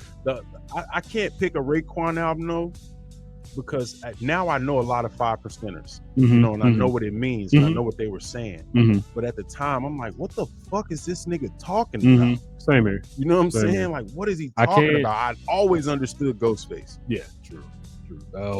Ray was just so. The mathematics were so in Raekwon's speech. Yeah, exactly. Where are we going with this? But no, Only Built for Cuban Links as far as beats, as far as like the cinematography of it. It really is a crime story. Yeah. It's just that at the time we weren't thinking of these people in those roles. No, but listening to it now, it's like, oh, this is Casino. Man, bro. Raekwon, yes, like everything, but like for sure. Only reason why I'm even saying you would win this round though is because I like the new Ghostface album. I love Supreme Clientele. I think the new Ghostface album is cool. I love what's the one right after Supreme Clientele? Fishkill. No, it's not Fishkill. Ghost Dini, Wizard of Words, Bulletproof Wallets. It's one of these. Bulletproof Wallets is fucking phenomenal. Yeah. Bulletproof Wallets is fucking phenomenal. Bulletproof Wallets and Supreme Clientele, I can listen to those all day. But Good Kid, Mad City, nobody has beat it yet. Not even Kendrick Lamar, in my book. Okay. Good Kid, Mad City, you can see it while you're listening to it. Like you know exactly what's going on. It's the West Coast Illmatic. If they never made a music video for it, like you can see it. The first time I heard "Bitch Don't Kill My Vibe," I listened to the song like 8 times. For sure. I don't do that a lot. You know what I'm saying? Yeah, I haven't done. Nobody has beat that album yet. Period. It's not like that shit is on rotation every day for me. But if you put on one of the songs, I'm gonna rap every word, and I probably ain't heard some of those songs in like 7 years or however long the fuck it's been since the album came out. You know what I'm saying? To Pimp a Butterfly, Black Masterpiece, Brave second album. You know what I'm saying? I'm not gonna say it was my favorite album when it came out. I was waiting for it to catch a vibe or whatever. But you know, I be on my Langston Hughes fucking jazzy shit too. You know what I'm saying? Like I just the fact that he did it. You know what I'm saying? And it was what it was. And you can listen to it front to back and for sure. Just get everything that you got from it. And then to come after that. You know what I'm saying, bro? Damn, it's fucking phenomenal. You know what I'm saying? Mr. Morale and the Big Steppers is like the only blemish, but even still, that album is amazing. That's like there's like 2 skippers on there. Okay, there's like 2 skippers on a double disc. Like that's fucking crazy. There's more skippers on Blueprint 2 than there are on Mr. Morale and the Big Steppers. To me, I got a lot of skippers on Blueprint 2. Yeah, exactly. But there's not a lot of skippers on Mr. Morale and the Big Steppers. It just depends on the mood. You like the Pimp a Butterfly and Mr. Morale and the Big Steppers. You got to be in the mood to listen to that shit. Like you got to be in the mood to watch the Da Vinci Code. But you can watch Friday. Any you know day what I'm saying? Any day of the week. You know what I'm saying? Sure. Good Kid, Mad City is Friday. Those other 2 albums are like the Da Vinci Code or like one of those movies where you got to pay attention to everything. For sure. Or the ending don't make sense. You know what I'm saying? Yeah. And then GNX, nigga. And the way he stepped on this nigga Drake, like I was so positive that Drake was gonna win the battle, not because I thought he was a better rapper than Kendrick, but I thought he was more popular. He was not just more popular. I just thought he was a pettier nigga that would say crazier shit. You know what I'm saying? And then I had to realize, oh, this nigga's from fucking Compton. Oh, yeah. Like, the other not even like Toronto. I realized that he's from Compton. It's just like I knew he's from Compton. I just thought he was above that shit. He's just like, no, nigga, like I'm of this shit. Like, so he like, oh yeah, y'all got me fucked up because I read books. Like, you know what I'm saying? Like, you got me fucked up because I want niggas to be better people. Yeah. Like, you got me fucked up. Don't think like, I can't scrap. Like, do you know who the fuck I am and where I'm from, dog? Like, just nobody has, not even. I mean, I would argue that the only person that could rival Kendrick Lamar's discography is Kanye West, and Kanye West didn't write all those bars. True. So that X's it right there. It's like, yeah, you produced all these beats. This is amazing. You're an artist. You're a different thing. This nigga's a rapper. Yeah. And I feel like Ghostface would say that. Yeah. You know what I'm saying? So I feel like they've been on at least one song together. Right? Yeah, bro. Like I can't, bro. Like Kendrick Lamar is everything that he did is the reason why it's like if there was no Ghostface, if there was no Raekwon, if there was no fucking Fat Joe, if there was no fucking Prodigy, Mobb Deep, you know what I'm saying? If there was no fucking the Clips back in the day, like you know what I'm saying? These niggas like laid the groundwork. The same reason why niggas could get $200 million contracts in the NBA. They couldn't have did that without Michael Jordan. You know what I'm saying? Like, I feel like Kendrick Lamar is the culmination of everything that, like, not just that hip hop heads wanted the genre to be, and he's still mainstream with real hip hop music. He ain't fucking stepping outside of nothing. It's complex bars and mainstream songs that you know half of the people listening to it don't get and shit. Sure. You know what I'm saying? Like, dog, like I just can't, bro. Nobody has a better discography than this nigga, bro, as a rapper. Now, I'm not talking about you a drug dealer, you're a businessman, blah, blah, blah, you're a producer. It's not a rapper, fam. It's not an image that he has. It's an actual substantial. His fucking name is his name. Yeah. You know what I'm saying? Yeah. Like, that's his real name, dog. For sure. Kendrick Lamar Duckworth. Like, for sure. You know what I'm saying? He looks like his last name is Duckworth. You feel me? And then the song Duckworth is fucking crazy. You know that song I'm talking about? It's a song about Top Dog and his dad meeting, but he tells the story backwards. Okay. And it's like you take two strangers and put them in random predicaments or some shit like that. Like basically his dad worked at the chicken spot and Top walked in. Nice. You know what I'm saying? And like was about to rob the place or some shit like that. I forget like how it goes, but bro, like that song is crazy. Like this nigga is fucking phenomenal, dog. Yeah. You know what I'm saying? Even when the battle started and like, you know what that nigga say? When you do a splits, bitch, your pants might rip. Like, okay, fam. And then Kendrick goes, I hate the way that you walk, the way that you talk, the way that you dress, nigga. He said, I hate it when you say the word nigga. That's just me, I guess. Like, he just made niggas. What is it, the braids? What is it, the braids? Every time I said that in my crib, bro, I didn't even like that song at first. Shout out to my best friend. I didn't even pay attention to that part until he started just saying, what is it, the braids? Like Euphoria, bro. Like, come on, bro. Like, this nigga's and I really thought when Kendrick dissed Drake and a bunch of other people, I was like, or backwards, when Drake dissed Kendrick and a bunch of other folks, I was like, oh, okay. He's down. He's willing to do this. And then just the stomping. Yeah, like come on, bro. Like, how do you drop the Drake song? I was like, ooh, he just shitted on this nigga and he crushed the Good Kid, Mad City fan. How you big stepping in the size 7. And he fucking killed ASAP Rocky in like one bar. Like, you know what I'm saying? Like, you know what I'm saying? Like, everybody that had a problem with him, he went crazy on that song. And I was positive, like, okay, he pushed the red button shit. He was in. I fucking hate that. I'm gonna push the red button, shut the whole ass up and drop the song. Like, you know what I'm saying? Yeah. That shit was fire, bro. Like, that shit was fucking crazy. And then seemed like he had a chance. The Meet the Graham shit just sounded like Freddy Krueger just going like. You know what's funny is I knew that was an Alchemist beat as soon as I heard it. And it was cool. Like, I fucked with it. I fucked with the way he broke him down and everything. But I'm like, I'm not listening to this a bunch of times. Yeah. And then I woke up the next day like, yo, like he really stepped on this nigga track like 20 minutes later. And niggas is like, what you mean 20 minutes later? You heard the new shit? I'm like, yeah, I heard Meet the Grahams. And they like, no, nigga. Nah. There's another one. There's another one. And I'm talking about, dog, I still be walking around like, say Drake. You know what I'm saying? Like, come on, fam. Like, I'm just saying, like I've witnessed My guy smiled in the camera at the Super Bowl. every battle I've ever witnessed. You know what I'm saying? Every battle I've ever witnessed, at the end of it, I never lost respect for any of the artists. You know what I'm saying? I still listen to both of those niggas. I still listen to Kiss after him, and I still listen to Beans after Kiss did that to him. I still listen to fucking.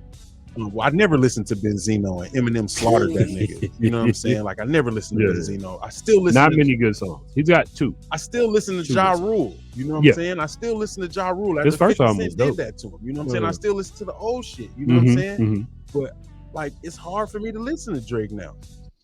Hard for a lot of people. Well, it's not hard for me to listen to Drake. I like I've been saying this for a long time. I like all of Drake's music up until Scorpion. I've never listened to Drake in my life. So listen, So I don't. bro, You gotta break that down further for me. okay, so there's the mixtape. What the fuck is it? Thank Me, So Far Gone. Okay. That mixtape, bro, when that came out, I went to a party and there was almost nothing but girls there. Yeah. They were playing this. Yeah, you're the And the way second they were- person to say that. They were reacting to it, and I'm like, Ladies oh. love Drake. I'm like, oh What's up? shit. But like, I was listening to it for real. And I'm like, Yeah. oh, this nigga getting the fuck off. Yeah. Then the album came out, and I get it. You know, he had access to all these people, so he used them. There's some skippers on there, but like, it depends on your mood. You know what I'm saying? Depends on your mood. Every song goes, it just depends on your mood. Then the next album, Take Care. Flawless, phenomenal album. The only problem I have with the album is that he says, and I'm going to her purse if she go to the bathroom, and I'm going through her phone if she go to the bathroom, and her purse right there. I don't trust these hoes at all. Like, you know what I'm saying? Like, you can't rap about going in the girl. But even if you don't do that, bro, don't put that shit in a song. Yeah. You know what I'm saying? Because you're encouraging. But that album, bro, is fucking phenomenal, dog. Like, if you just like, I love Drake because everybody kept saying, you can't rap, you're not a gangster to me. You know what I'm saying? And so when Kanye West and Drake came out, I'm like, yo, like, well, obviously they didn't come out at the same time, but when Kanye came out, I'm like, oh shit, like, you could do this without that. And when Drake came out, I'm like, oh shit, like, you could be like the softest nigga in the world and still make great music. You know what I'm saying? Like, this nigga definitely don't got no callous. You know what I'm saying? But fucking then what came after that? Nothing Was the Same, bro. That album is fucking phenomenal, dog. I don't care how you feel about this nigga. That album is phenomenal. I still listen to it. There's a song on there called Wu-Tang Forever. That's one of the reasons I never listened to Drake. There's a song on there called Wu-Tang Forever. I listened to it expecting somebody from Wu-Tang to be on it or for him to say something about Wu-Tang. So I didn't get that. There's a Wu-Tang Forever song and the Own It song. They kind of like play off of each other, bro. And that Own It song, dog, like, all you gotta do is get some head to own it. Like, if you get some head to own it, first of all, you the man. Secondly, it's the perfect song for that. Interesting. Especially like if you a nigga that is like, you know, at the time when the album came out, I was very promiscuous. I was out here moving around. So it's like, I want you to think it's yours. You know what I'm saying? Come get your shit. You know what I'm saying? Like on Tuesday. You know what I'm saying? Yeah. You feel me? Like type shit.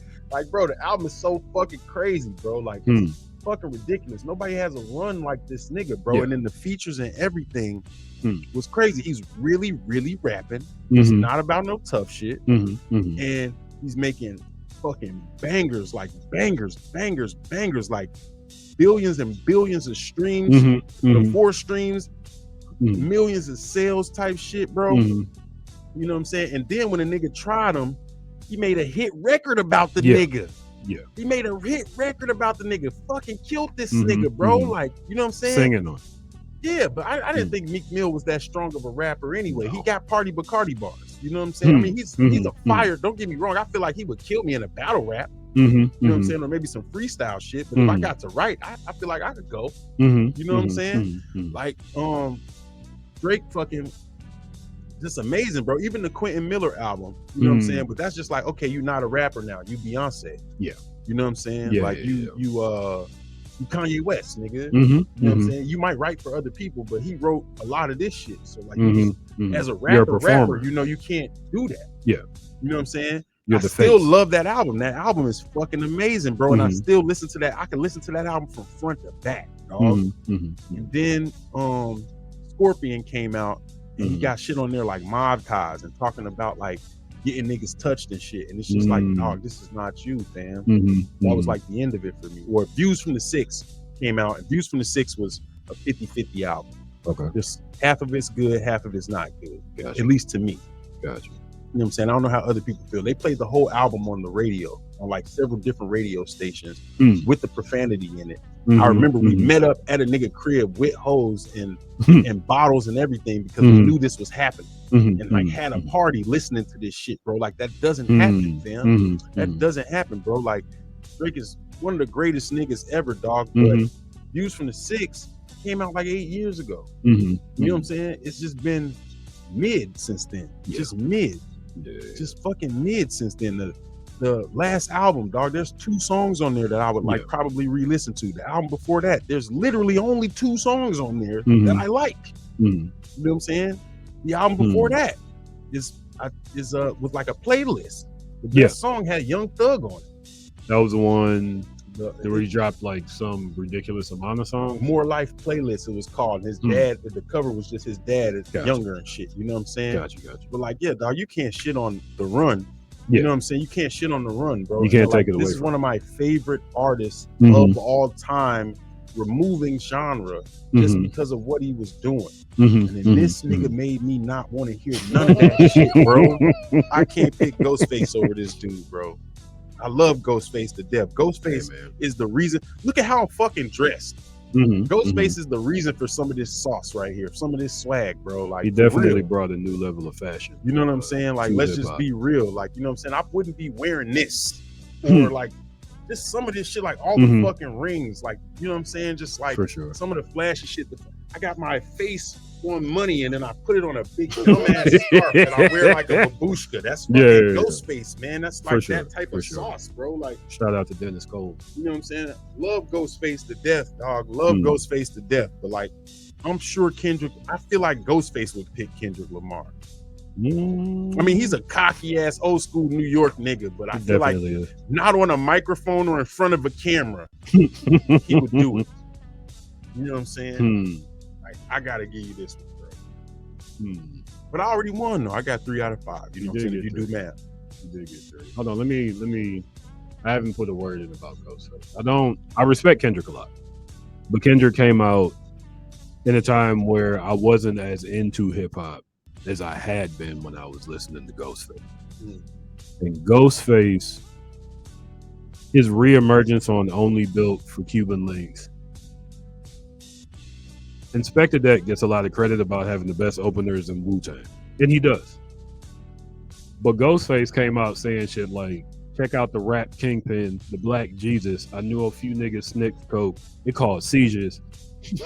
Like, Ghostface and Raekwon developed their own language in rap. And if it wasn't for Ghostface developing a language, you wouldn't have MF Doom. I feel like there are some Tyler the Creator songs that wouldn't sound the same, like Odd Future-esque songs that wouldn't be the same if it wasn't for Ghost, because Ghostface was a maverick when he reemerged. Ghostface has songs that people break down, and I rate hip-hop on bars, and pretty much bars, period. If you say a solid 6 lines that I like a lot, I like you as a rapper. If you do that once, I still like you as a rapper. I may not buy all your new shit, but if I am impressed by the words that you put together, you're on my list. Ghostface made a song called Nutmeg, and there's another one. One of the songs called Nutmeg. Like, huh?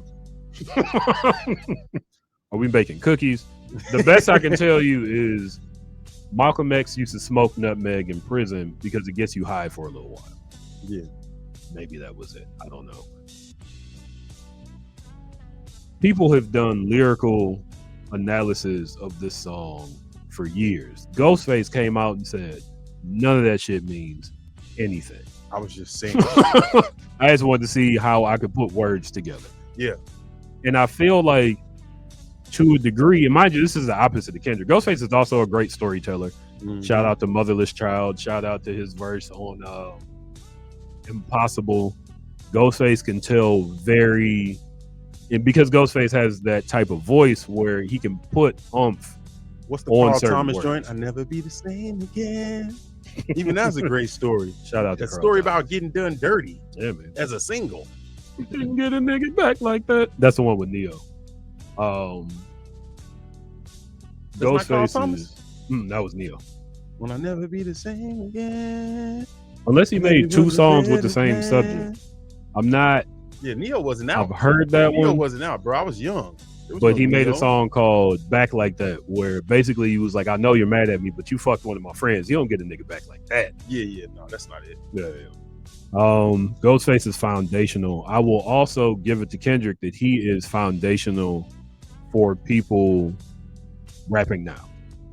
If you, what was I?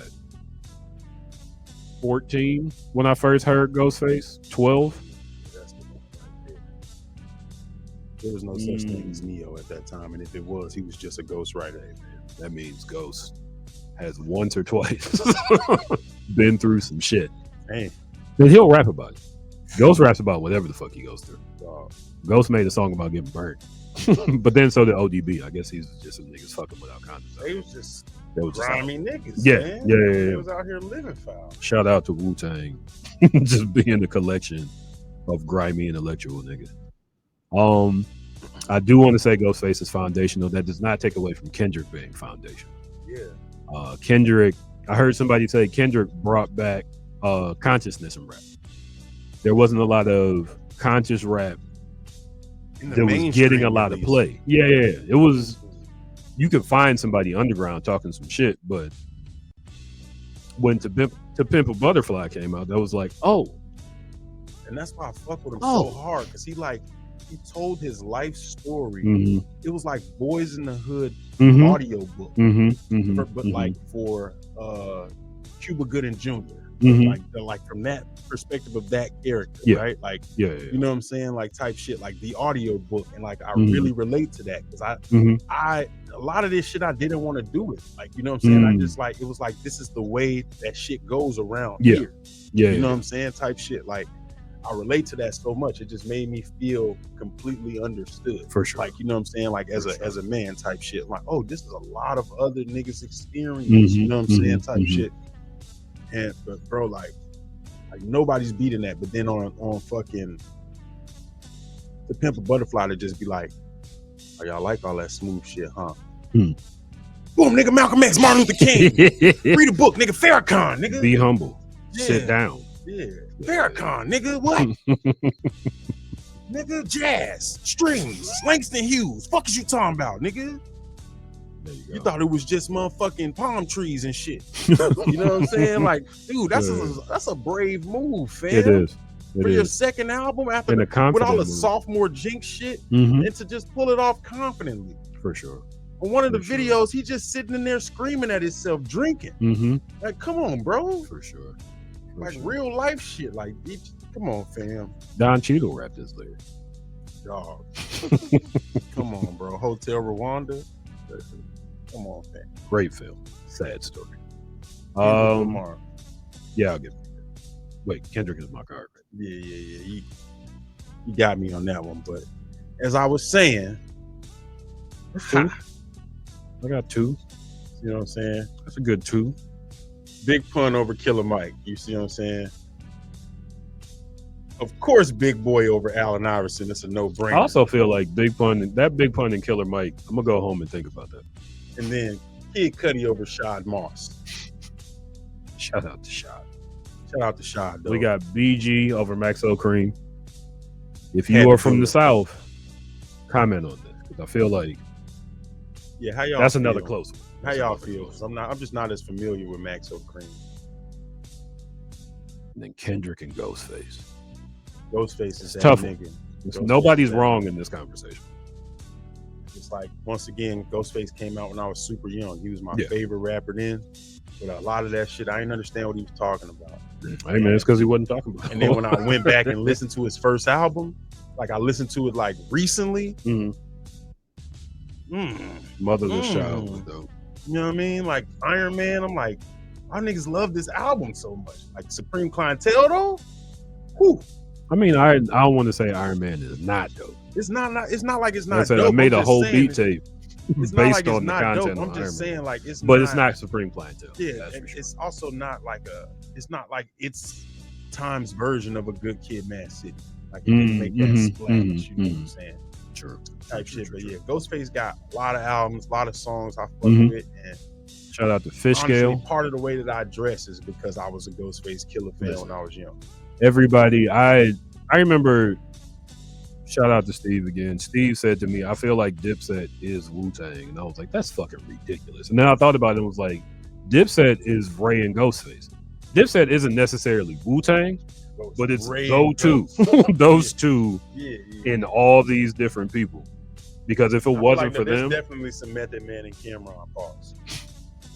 apparently Cameron sold Method Man Angel Dust a few times. Yeah, I just Because feel that's like another thing about Wu-Tang is they did hard drugs. Yeah, they did real drugs. It was not just weed. Them motherfuckers. I didn't realize when I was a kid that every time, what's the song? Knowledge Guide on Only Built for Cuban Links. That might be the song. Raekwon starts off with him just talking, going, "You know, we had the baddest motherfucking unit back in the days, man." And I was like, it didn't mean anything to me when I was like a little kid. But now I'm like, oh my God. Oh yeah. Yeah, niggas was getting it in. That's why they say Raekwon is the originator of cocaine. Niggas did not talk about selling cocaine the way that Raekwon did. And they talked about it. It just wasn't this. So 3-2. Cantbuydeem wins again. I rarely win this game. I had to do it. I had to do it to him. We'll have to get another one. We got to do a round 3. I appreciate you having me, bro. Of course. I definitely do. Thank you for coming by. Nah, bro. For sure. You already know we locked in, my boy. You already know we locked in. For sure. Tell them again where they can find the album, the merch. Can people get Deem dollars? Is this? Yes. I'm just giving them away freely. You got to find them on the street. This is you can do moneycant.com, MONEYCANT.com. You know what I'm saying? The niggas got 40 plus music videos, Which is crazy. 12 projects, 9 actual albums as of Tuesday. 12 projects. I have my short film that I did paid for by the city of Chicago. Shout out D-Case. Nice. You know what I'm saying? If you want to find out when the next men's circle is, if you want to buy some merchandise, if you want to get you some graphic design, or you want to get your video treatment wrote, because I wrote the treatment for like 33 of those 40 music videos. Nice. You know what I'm saying? If you just want to tap in and see what's going on there, my EPK is on there, you know what I'm saying, to show you where I've been and what I've done, all culminated into a nice little box, you know what I'm saying? It's a PDF and it's clickable. There You know what I'm saying? You can click links on it. For sure. Or I'm sorry, you just go to CANTBUYDEEM on any and every app. All of them. Except Spotify. Fuck that app. Stop using Spotify. Please. They're alternative. Please respect yourself. And you know, we got ChatGPT nowadays. Figure out how to get back to physical media. I looked up how much would it cost to mass produce CD players. How much would that cost per unit? $166. Wow. If you can get the supply chain together, we can make CD players and then start selling CDs. Can I say one more thing about AI? So AI, it needs fresh water for the servers, for the cooling. We're giving our water to computers. And then these big AI plants, they have these turbines that they use to power them because they need massive amounts of power, like more power than major cities use. And those turbines spit huge amounts of methane into the air. So just imagine, like, if you left your stove on and you went to work and you came back, now you got to open all the fucking windows or you're gonna pass out. You can't open. That's gonna be like the air. And where are they gonna put those turbines? That's gonna be like the air in your neighborhood. They're gonna put them in black and brown neighborhoods. They're already doing it. They got one in Memphis, and in the last 5 years, the neighborhood, the area around the one that Elon built for Grok. You know what the one that Elon built for Grok has the highest rate of cardiovascular emergency room visits. I believe it. Because the air is fucking stove gas. Also, when these data centers use their 1 million gallons of water or a day or however much it is, that water's not drinkable no more. Yeah, no, it's not drinkable. No. When I say they use fresh water, I mean they use it up. Yeah. They use it up, man. Yeah. So stop telling niggas use ChatGPT on here, please, bro. Please. My bad. Please. They ain't finna do shit but make some stupid shit. It's true. While you're killing yourself. And it's a bottle of water for every inquiry. $5 also. $5 actual dollars. We got brains. Inquiry. We can just think about this shit. We've gotten to a point, decimal, nigga. We've gotten to a point where we're taking it too easy. Let's do some work. Whoa. Do some work. That was crazy. Come on. We're at the point where we want things to be so easy we're giving up water for it. And there's not an infinite amount of water. We can't drink ocean water. Most of the earth is water that we can't drink. We live by a lake. $1 million or 1 million gallons of that gets sucked out a day because Pritzker put a data center there. Mind you, I like JB Pritzker. There's not a whole lot he's done fucked up at this point, except for that one thing. I'll tell you what he's doing fucked up. What's putting out ads right now asking niggas for money when he rich enough to solve any problem that he want to solve. Is an actual billionaire. You know what I'm saying? JB also is standing on podiums, putting up Facebook posts about shit. Like he can't just fucking control the police superintendent if he wanted to and make them niggas stop helping ICE. So JB, you know what I'm saying? You a bitch ass nigga, bro. You know what I'm saying? And you know what I'm saying? If we get to have a face-to-face conversation and you prove otherwise, then it is what it is. But from where I'm standing, from what I'm seeing right now, you a bitch ass nigga, bro. Well, I'll give him credit for suing Trump. Mind you, here's the thing about suing Trump. Suing Trump, like get the fuck out of here, fam. Do something about the police. Let me give this to you too. Hitler got sued 140 times. It ain't stopped him. Who cares? He didn't care. You sue a nigga like Trump, that's a battery. That's a battery, dog. That's true. That's He's a battery. standing And on the the right lawsuit side. can get thrown. The nigga can make the FBI say that certain things didn't happen. If he can make Homeland Security say certain things didn't happen, who the fuck cares about your lawsuit? Who cares about your lawsuit, fam? Make the state police stop helping ICE. Make the fucking superintendents of these cities stop helping ICE. You could do that, bro. You can at least control the police department. If you can't control ICE, you can use your power that way. You see this nigga abusing his power and using it and stretching all this shit out and doing whatever, all this shit that he's not supposed to be able to do. Y'all just sitting around telling some, it's illegal. Oh, you breaking the fucking law right now in a million ways we don't know. Break it in a way to help us, puss ass nigga. There we go. Cantbuydeem, folks. Not for sale. Not for sale, fam. Suing niggas. Get your whole ass out of here. Yeah, money can't buy you. You've been watching the Iron 900. I have been Mike Stidham. Join us next time. Watch the old videos. There's some fun stuff on that playlist. Check out Cult Leader. Shout out to Theezy. We gonna wrap it up. Till next time, go read a book. Peace.